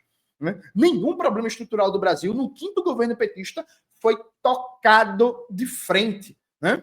Então, veja, a gente não pode ficar refém dessa agenda. A gente precisa construir uma alternativa. E é curioso, o PT surge, Breno, construindo alternativa. O PT surge batendo violentamente nos comunistas e nos trabalhistas, não tinha nem voto no começo dos anos 80 e foi se afirmando como alternativa. Eu defendo que a gente siga o caminho do PT, mas sem o anticomunismo que o PT tinha quando nasceu, né? Que ali não dá para repetir, não. Bom, encerramos então o capítulo das 4 perguntas combinadas para o debate. Vamos entrar agora. Nós vamos ter mais 2 rodadas de 5 minutos, tá? Vamos entrar numa rodada não combinada anteriormente, falha minha, que é a resposta aos superchats. Quero dizer assim, eu olhei os superchats todos, os chats não vai dar para apresentar, não senti nenhum superchat ofensivo. Se tivesse, eu não leria. Tem superchat fazendo alguma ironia para cá e para lá, defendendo uma posição, defendendo outra posição, mas acho que está tranquilo de ler todos. Eu vou ler todos de uma vez e aí entrego para o Breno poder encerrar esta parte, como o Jones encerrou anterior. O Jones responde 5 minutos, depois do Breno 5, e aí vamos para as considerações. Você vai ler todos os superchats e a gente escolhe o que responder? Ou vocês fazem um balanço dos superchats, escolhe a resposta, acho que vocês abordam como, porque daí nós vamos até meio-dia, né? Se for olhar o super, aí não acaba, né? Acho que é um jeito mais, ao mesmo tempo, a gente oferece para vocês as opiniões, e aí vocês ou selecionam o que vão responder ou dão uma resposta geral. Tá? Então, eu estou lendo tudo que entrou depois do início do debate. Flávio Azevedo Lima, bom debate, camaradas, sejam gentis com o coleguinha. Acho que eles foram, viu? Pelo que eu conheço do padrão dos dois, jogaram com luvas, não foi sem luva, não. Tá? Acho que esse apelo do início foi efetivamente garantido. Alexandre Brito, não culpem o Breno, deixa eu ver aqui, ele está tão somente militando em prol do projeto lulopetista. Nos 5 mandatos, quando foi diferente, sempre foram neoliberais. O Clydes, ele diz assim, já começo, não é neoliberal, não são neoliberais as OS na saúde, BNDES financiando a terceirização nas escolas, Rômulo Galo, não entendo essa importância que vocês dão para o futebol, nós e o povo brasileiro. Aí unificou os debatedores. Pois é, e o mediador também. Lucas Ferreira, futebol tô com o Breno, política com o Jones. Então tá ótimo, é o que importa. Nós vou fazer um comentário lateral. Há uma possibilidade de uma chapa, pelo menos no nosso grupo de debates no WhatsApp, Jones, Breno, Jones para 2026. O nosso tema é uma chapa dos dois. A briga é para ser não quem vai ser o presidente, é quem vai ser o candidato a vice para dar golpe no que for candidato a presidente. Vamos ver. Acho que essa aí não vai rolar, não. O Neymar, sim, é híbrido. Opa, diz aqui o coach de esquerda. Craque híbrido. Lucas, dá like na live, seus reféns da correlação de forças. O Sil, Breno Altman e Jones, diante das contradições dos interesses da FEBRABAN e dos trabalhadores, quem predomina nas decisões do governo Lula? O parlamento é neoliberal, mas o governo é popular ou do trabuco? Alexandre Brito, Merval Pereira, quando chama o governo Lula de desenvolvimentista, encontra eco no Breno. Daí a gastança em juros no rentismo fica camuflada na existência de investimento público. É isso mesmo, né? Quem dera, diz o Antônio Marco, existissem 100 Altmans no PT. Pobre PT. Pobre PT. Se fosse verdade.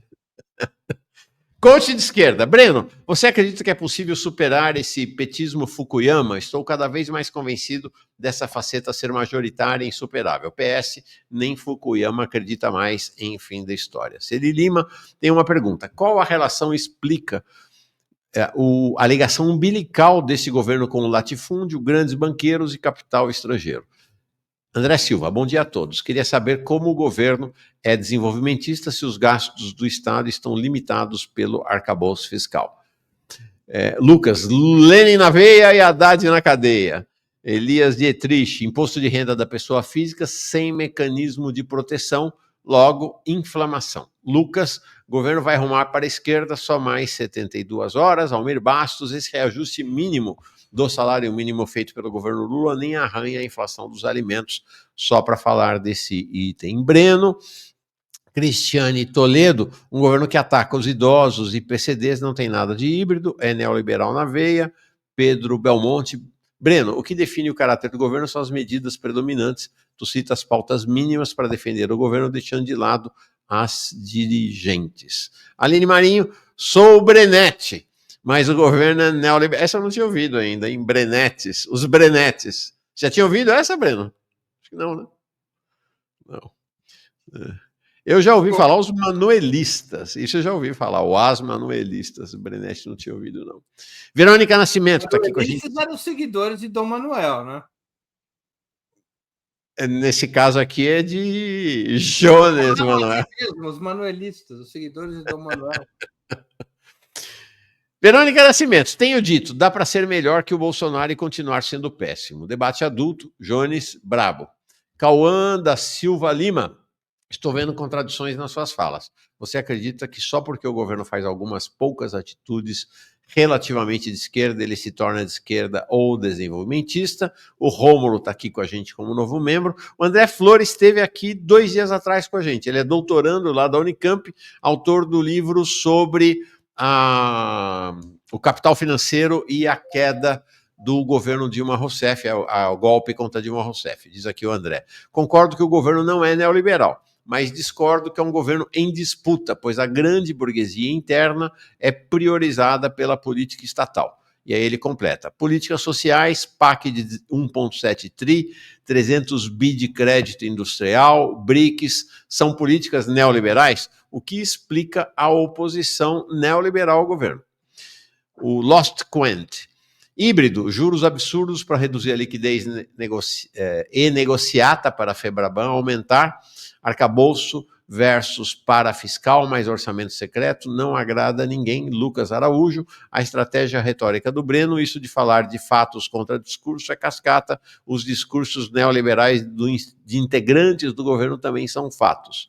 O Pedro Belmonte, decepcionante a postura rendida do Breno. Obviamente que a nossa turma aqui do Superchats é o público aqui do canal do Futuro, do Manhã Brasil. Então, é evidente que ela tem um olhar, um viés. Se fosse lá em outros canais, teria outro viés, evidentemente. Wilson Araújo, esses debates abrem a cabeça e nos ajudam a formar opinião. Desculpa, Wilson.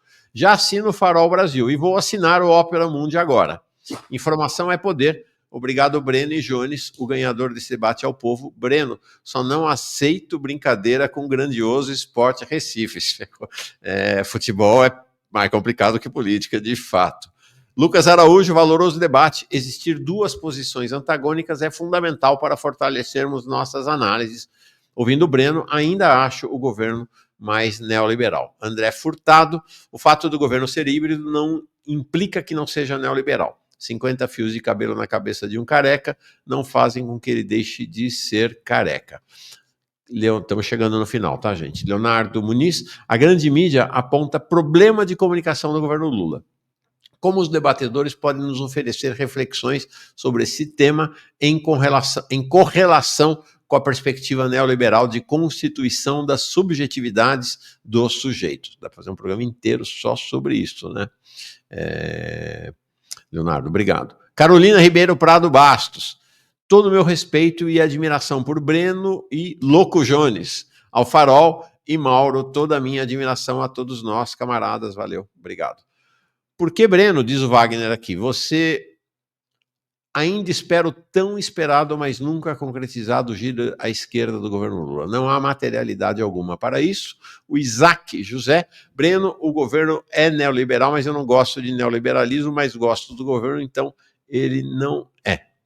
Eduardo Montenegro, Beno, que reforma estrutural esse governo fez ou lutou que você acha que foi desenvolvimentista? Reinaldo Inácio, só lembrando hoje que no governo tem 4 ministros que apoiaram e 3 votaram a favor do impeachment da presidenta Dilma. Mas isso, Breno, você não acha um erro?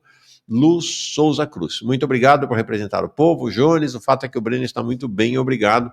O povo está cada vez mais pobre, endividado, empregos precarizados, reforma agrária nem se ouve falar, tais quais as outras promessas de pá. Fábio Gomes de Abreu, afirmar apenas a vida só piora, tiraram minha moradia, precarizaram meu trabalho, tiraram o emprego, ferraram minha saúde, aposentar é só Deus sabe, no mercado contam moedas, não me resta mais esperança. Reinaldo Inácio. 2026 teremos de novo neoliberalismo de direita versus neoliberalismo de esquerda. Temos que sim lutar para quebrar a polarização que só faz bem aos bancos Faria Lima Agro e construir uma esquerda a favor da classe trabalhadora. Aí chega aqui a Renata, Breno e Jones, ambos excelentes debatedores, continuem a fazer esses encontros. Essa é uma estratégia para pautar a eleição de 2026. Legal. André Silva, Breno disse que não concorda com o imobilismo de luta do Lula, mas que não existe alternativa a não ser o PT. Então, não faremos nada. Reinaldo Inácio Breno precisa responder por que Tebet / Haddad quer acabar com a classe trabalhadora, por exemplo, nova reforma do INSS. Pedro Hermano, que é membro por 2 meses, que conseguimos superar o realismo capitalista. Felipe Rocha, Breno, existe uma semelhança entre Boulos e Lula, comparando com a recente disputa eleitoreira em São Paulo? Acha que Boulos pode disputar a presidência filiado no PT? Ministério Imaginário, está sempre com a gente aqui, vocês não vão falar do arcabouço fiscal, que o governo se colocou à direita do Senado. Ele está fazendo referência, na verdade, à emenda da transição, a PEC da transição. Nick Periardi, Maduro fez o que Lula prometeu, deu terras ao MST. Vinícius Amanteia, mãe de uma colaboração, a Rita Santos também. Lucas Oliveira, Breno, eu te adoro, você é um cara muito inteligente e sensato, mas discordo, não é um governo híbrido, e sim neoliberal da ponta dos pés à cabeça. Rita Santos, ver inúmeras pessoas discutindo política é muito bom para o crescimento crítico. Legal. E Ana Rezende, este sim é um debate produtivo, não entretenimento de internet. Parabéns e termino registrando a chegada do Francisco Alves como novo membro. Tá aí, ufa, muitos comentários. Vamos lá, Jones, você começa faz 5 minutos para falar, dar uma geral aí sobre esses superchats todos. Vamos lá. Foram muitas questões trazidas. Eu quero dialogar especificamente com uma do André Flores, que é um pesquisador muito importante, teve aqui no Manhã Brasil essa semana. O André, ele cita o PAC como prova de uma política não neoliberal. Aí assim, André, não dá, né, meu querido? Meu camarada. A maioria dos investimentos do PAC são de investimentos privados e o núcleo duro do PAC é PPP. André, no PAC tem privatização de escola, de hospital, tem concessão de estrada, de rodovia, de portos, terminais portuários. O discurso do ministro Renan Filho e depois o discurso do ministro Silvio Costa Filho, ambos se orgulhando do maior pacote de PPP em suas respectivas áreas, né? Renan Filho falando de estradas e rodovias e Silvio Costa Filho falando de portos e terminais portuários, entrega para a iniciativa privada. E aqui, veja, o marxismo, ele compreende, com razão, que no capitalismo, especialmente na configuração brasileira, dinheiro vira poder político. Então, a CCR, por exemplo, em 2023, os donos da CCR entraram para a lista de novos bilionários do Brasil. A partir do momento que você transforma no grande negócio capitalista, numa esfera de acumulação, a administração privada de bens públicos, você está fortalecendo o novo setor da burguesia, que é um setor da burguesia que depende para seu lucro da constante destruição do Estado e do ente público. Então, por exemplo, a CCR, para manter e expandir seus lucros, ela vai depender do aumento permanente das concessões, PPPs, privatizações. Então, você fortalece uma burguesia que tem seu lucro na base do devoramento do Estado. Esta burguesia vai fazer o quê? Em 2026, por exemplo, ela vai apoiar quem? Ela vai apoiar o Tarcísio, porque o Tarcísio vai entregar mais PPPs. Não, o governo Lula também entrega, mas ela vai apoiar um candidato de extrema-direita que entrega mais rápido e de maneira mais eficiente. É isso. Então, sim, Breno, existe um pior e um menos pior, mas o fato de ser o menos pior não muda que é neoliberal, sabe? Então, assim, a gente não pode perder isso de vista. Vamos lembrar que, por exemplo, sem entrar na importância ou não e no caráter de políticas como o ProUni e o FIES, elas ajudaram a criar o maior monopólio privado do capitalismo global. Está no Brasil, viu, gente? Deveria estar nos Estados Unidos, que a educação lá é quase toda privada.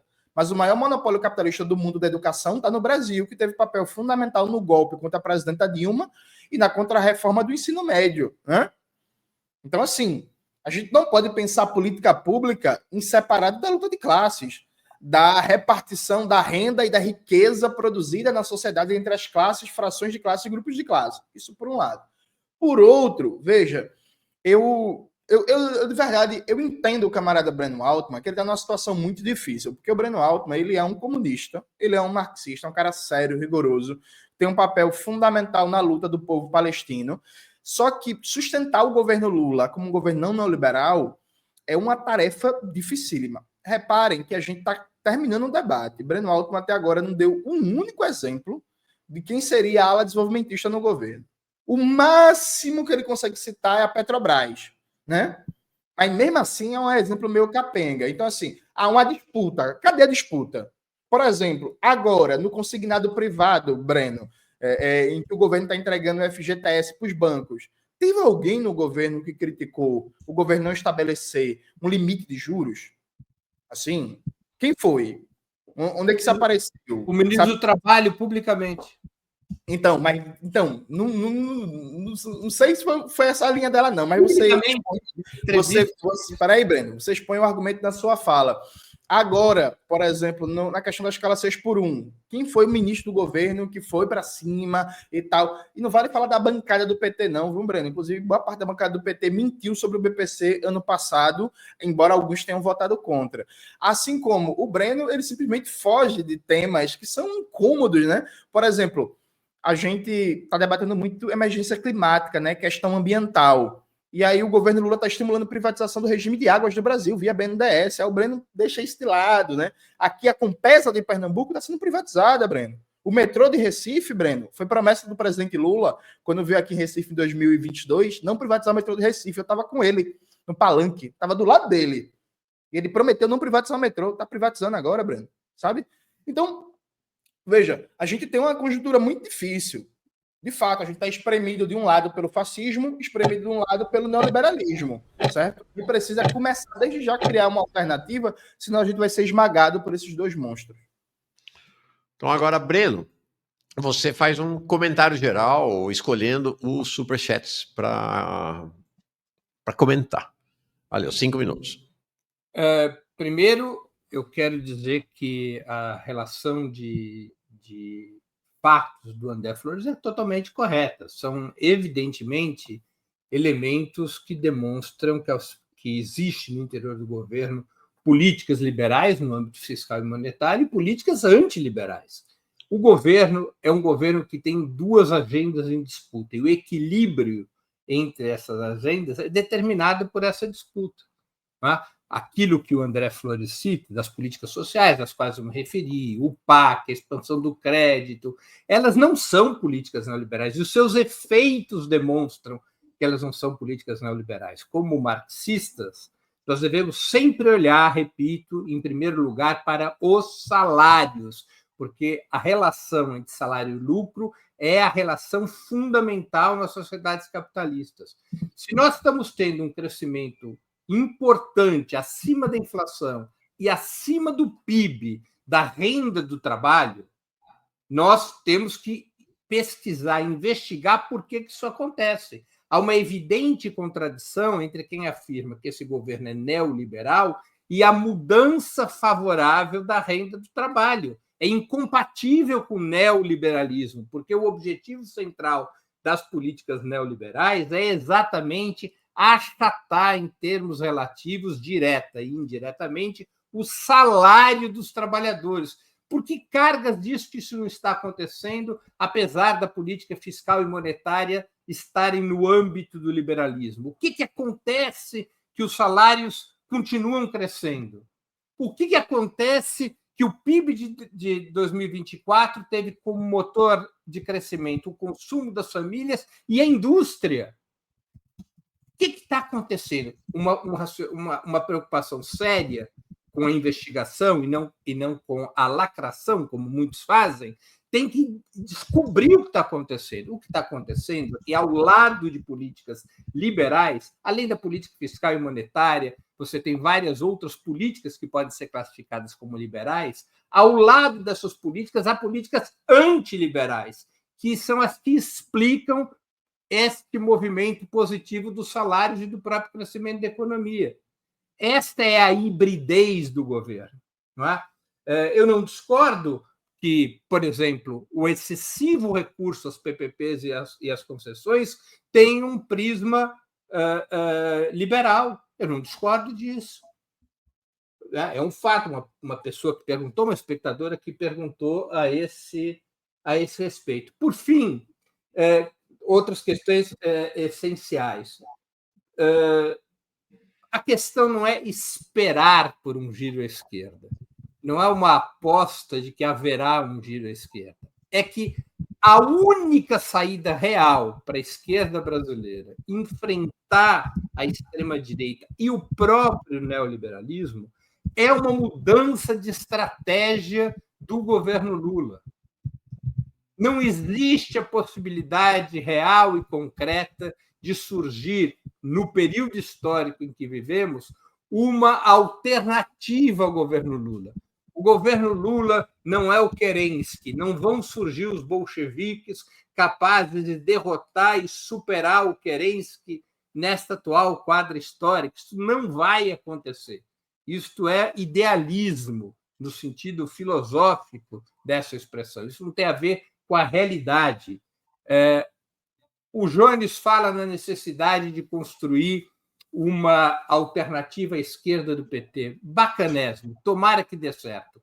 Agora, todas as vezes que nós tivemos alternativas da esquerda no Brasil, e o Jones citou o próprio PT, e uma espectadora também, ao falar de petismo Fukuyama, de fim da história, do não tem alternativa, todas as vezes que tivemos alternativas à esquerda, elas surgiram com base num poderoso movimento de massas. Não se cria alternativa sem um poderoso movimento de massas.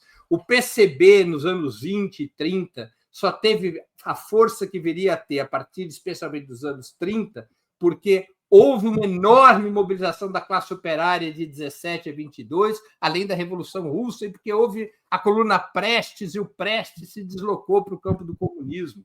O brizolismo só teve força de massas e chegou a representar o nacionalismo revolucionário nos anos 60 por causa da grandiosa campanha da legalidade. E o PT só teve força por conta da maior onda de greves operárias da história. Não se cria uma alternativa no laboratório, a partir de pequenos grupos, a partir de pequenos núcleos, por melhor intencionados que sejam. Então, vamos agora para o encerramento do debate. Eu gostei, acho que todo mundo que está aqui gostou, bem legal mesmo. Como eu tinha previsto, um debate que tem ironia, tem agressividade, mas jamais ataques pessoais. Acho que isso é bem importante, até para esse ambiente de construção. A divergência é chave, é chave. Sem divergência, ninguém constrói teoria. É nesse embate que a teoria também é construída, né? Não apenas na análise da realidade concreta, é nos embates. Então, bem importante mesmo. Olha, audiência muito boa, audiência nossa aqui acima de 3 mil o tempo todo, pessoas ao vivo. Acabei de ver lá no canal, no Opera Mundi, eu não vi nos outros canais, tá? Não deu para ver, mas acabei de ver no Opera Mundi acima de 1.200 o tempo todo, também é uma audiência bem grande. Então, acho que é um sucesso muito legal.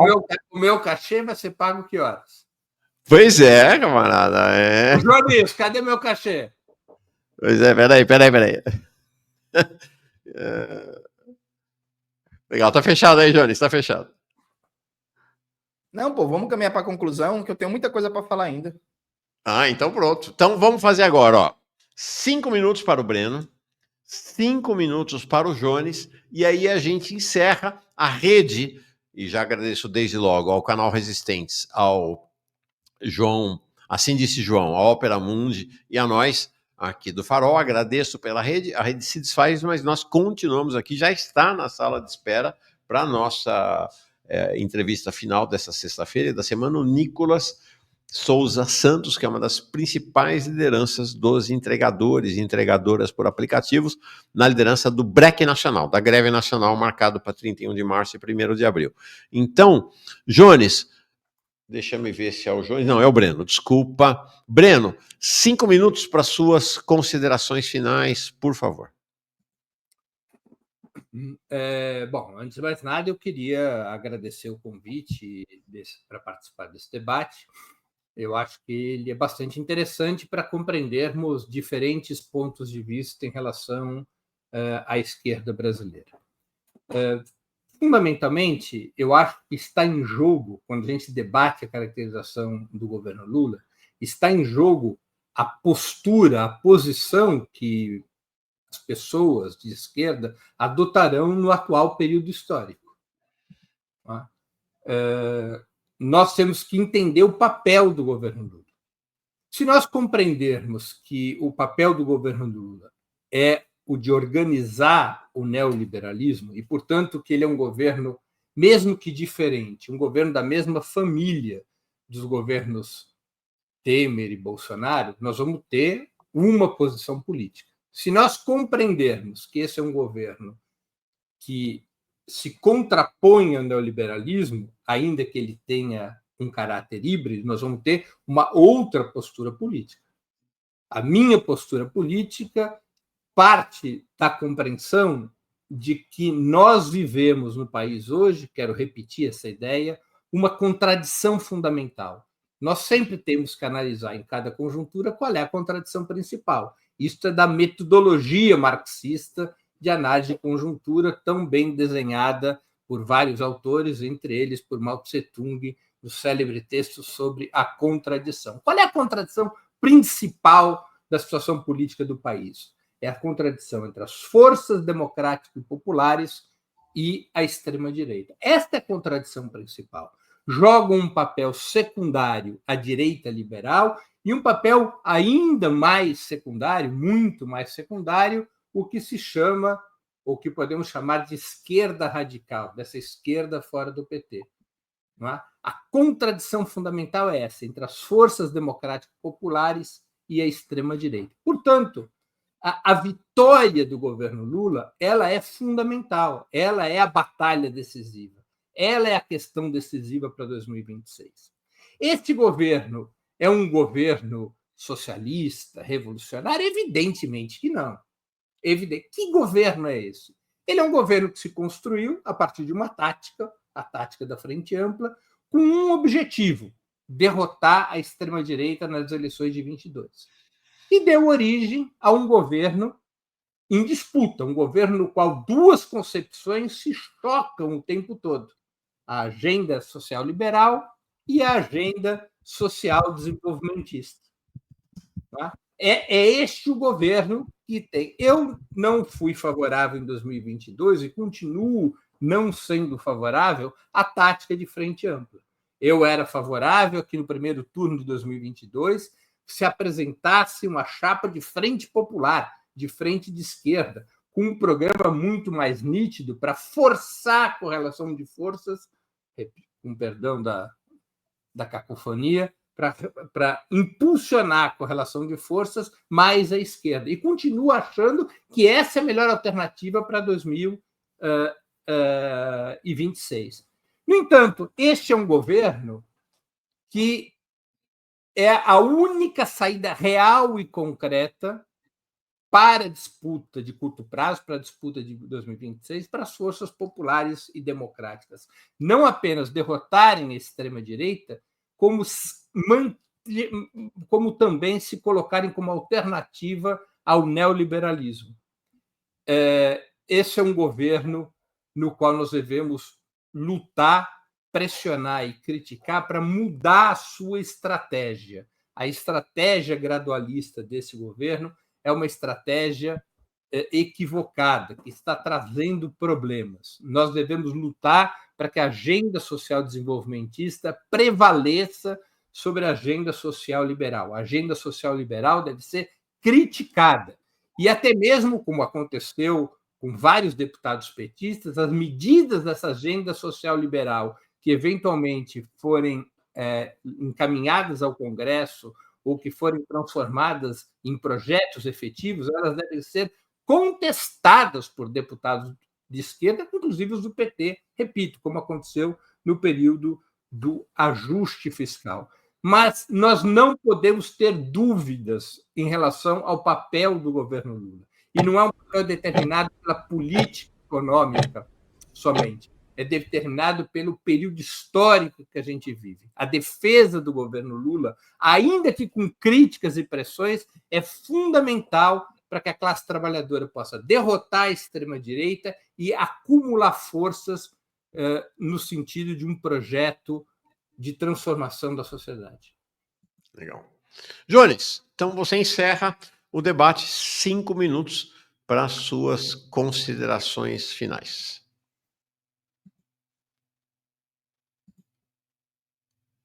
Pronto, vamos lá. Gente, é sempre um prazer, evidentemente, debater com o Breno Altman, mas eu, de verdade, Breno, eu fiquei um pouco triste nesse debate, porque a partir do momento que Breno se coloca na tarefa de ser um agitador do petismo, né? E eu adorei o termo petismo Fukuyama, né? O petismo do fim da história, do não há alternativa. O Breno, ele se compromete com coisas que são muito difíceis. Por exemplo, o Breno em momento nenhum falou... Oi? Voltou. O Breno, em momento nenhum, falou sobre a luta pelo fim da escala 6x1. É simplesmente a principal pauta trabalhista que surgiu nos últimos 4 anos no Brasil. Né? O Breno simplesmente ele não pode abordar esse tema. Ele passou o debate inteiro. Eu perguntei, essa é a 7ª vez que eu falo do tema. O Breno simplesmente não tocou no tema. Não tocou. E o Breno não tocou, é claro, gente, porque o ministro do Trabalho, Luiz Marinho, assim que a pauta explodiu, o ministro do Trabalho foi atacar. É claro, porque faz uma semana a Simone Tebet foi atacar a luta. Sabe? É claro, porque o presidente Lula finge que não está vendo, né? Não toca no tema. O Lula está pensando, já vai fazer quase um ano que o Lula está pensando se debate ou não, se abraça ou não a pauta pelo fim da escala 6x1. Isso por um lado. Também foi muito triste ver como o Breno abordou a questão das PPPs, né? O Breno, na última fala dele, ele falou assim, ó, eu até anotei aqui, tem um prisma mais neoliberal, as PPPs. Breno, é o maior pacote de PPPs da história brasileira. Qual é a consequência teórica disso? Assim, teoricamente, qual é a consequência que a gente tira do governo fazer o maior pacote de PPPs da história brasileira? De fortalecer uma burguesia que tem seu lucro baseado no devoramento de bens públicos. Breno, qual é a consequência do ponto de vista ético-político, do ponto de vista de uma ética comunista do governo Lula? Está financiando privatização de presídio, Breno. Está financiando privatização de escola. Breno, você mora em São Paulo.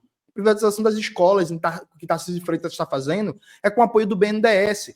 Eu perguntei diretamente, Breno, o que é que a gente faz, então, para derrotar essa política? Qual é a luta? A gente vai pautar, por exemplo, a demissão do Aloysio Mercadante, e o Breno simplesmente fugiu do tema. O Breno, de outras épocas, não faria isso. Isso não é culpa do Breno, isso é culpa dos limites próprios do petismo. Né? O Breno fala de um governo em disputa, de um governo híbrido. O Breno não conseguiu mostrar em nenhum momento qual é o ministro, qual é o conjunto de forças, qual é o conjunto de políticas que configuram uma linha desenvolvimentista em disputa com a linha social-liberal, sabe? O Breno simplesmente não conseguiu configurar isso. Veja, para mim está muito claro. Para mim, a gente precisa, sim, defender o governo quando for necessário dos ataques da extrema-direita. É isto. For para sair na rua amanhã contra um golpe de Estado ao governo Lula, a gente sai na rua. Né? For para defender o governo das mentiras da extrema-direita, a gente defende, zero problema. Agora, esse governo não é nosso, gente. Esse é o 5º governo petista e nenhum problema estrutural da classe trabalhadora foi resolvido. Nenhum conjunto de reformas populares foi tocado. O Lula nunca foi para a TV, para chamar o povo para uma luta. Uma só, uma. Nunca. E pode crer, ele vai acabar esse mandato, isso também não vai acontecer. É claro que é difícil construir uma alternativa à esquerda popular de massas ao petismo no momento de refluxo da luta de classes. Agora, o que a gente não pode legitimar, gente, de jeito nenhum, é discurso neoliberal pagando, discurso e prática neoliberal como se fosse programa de esquerda. Sabe? Eu estava vendo essa semana o Manhã Brasil, tocado brilhantemente pelo Mauro Lopes, a Mariela Pitaia, falando do número de endividamentos do Brasil. Você tira as crianças da conta da população, gente, praticamente todo brasileiro está endividado. A taxa de juros acabou de subir. O Lula passou 2 anos mentindo para o Brasil, dizendo que o problema de juros altos era só o Campos Neto. O Campos Neto saiu. A taxa de juros continua subindo. As condições de trabalho estão cada vez mais precárias. A comida está cada vez mais cara. Gente, são 2 anos de governo Lula. A Conab não foi reconstruída ainda. Então, não tenha dúvida. Se é para defender o governo Lula de certos ataques da extrema-direita, a gente vai defender. Quem não vai defender é os ministros do governo Lula. Porque o José Múcio defendeu a anistia para golpista, que tentaram derrubar o Lula, né? No 8 de janeiro. Então, quem vai defender são vários ministros do governo Lula. Sim, a gente defende o governo de ataques da extrema-direita. Agora, a gente não pode mais ficar nessa relação tóxica, quase com uma relação abusiva com o petismo, que faz discurso de esquerda na campanha eleitoral, no governo faz um governo neoliberal, quando chega na eleição, faz um novo governo de esquerda para, se ganhar a eleição, praticar um novo estelionato eleitoral. Acho que nossa geração está cansada de um estelionato eleitoral e político por cima do outro. Não dá mais. É um momento urgente de construir uma alternativa política que aponte para a Revolução Brasileira. Porque sem a Revolução Brasileira, a gente não consegue derrotar o fascismo e o Brasil não tem futuro. Tá fechado. Deu para ver que o Breno saiu, voltou? Tava caindo aqui. Um problema de conexão. Reparei. Deu para ver aqui. Bom, obrigado, Breno, né, Jones? Agradecemos ao Breno, afinal ele veio aqui na nossa casa, né? Eu joguei na casa do adversário, com o juiz do adversário. Tá bom, pô. Vai dizer que o juiz roubou da casa? Não. Mas o juiz era do adversário. Foi bom, acho que foi bem legal. Obrigado por ter aceito o convite, Breno. Acho que também não é mesmo muito usual, né, de jogar na casa do adversário, né? Sempre vai se preferir um campo neutro. Então acho que bem legal você ter aceito o convite. Para nós foi uma alegria. Acho que o Jones estava bem animado e, enfim, gostamos. O estádio em que o Santos melhor jogava era no Maracanã, não era na Vila Belmiro. Então pronto, veio jogar no Maracanã hoje, legal. Jones, valeu. Obrigado, viu? Obrigado também por ter vindo aqui. Só um aviso rápido, gente. Hoje eu viajo para Brasília, sábado e domingo eu vou estar em Brasília, vou fazer atividades. Eu vou mandar para Mauro agora o card das atividades. Mauro vai colocar online já. E aí, quem for de Brasília e estiver acompanhando a gente, apareçam, por favor, sábado e domingo nas atividades que a gente vai participar. E mais uma vez agradeço, meu querido amigo Breno Altman. Foi um ótimo debatedor, foi um prazer estar debatendo com você, Breno. Podemos repetir outras vezes, eu me divirto muito. Agora, como eu sou velho, Jones, e eu tenho que ir para fisioterapia. Você vai passear e eu vou para fisioterapia. Boa sorte, é isso aí, a idade chega. Olha, eu já avisei na agenda do Jones aqui, aviso de novo, né? Já mostrei mais cedo os cards, mostro de novo assim que acabar. Se desfaz nesse momento a Rede Nacional da Esquerda Brasileira. Obrigado, Jones, obrigado.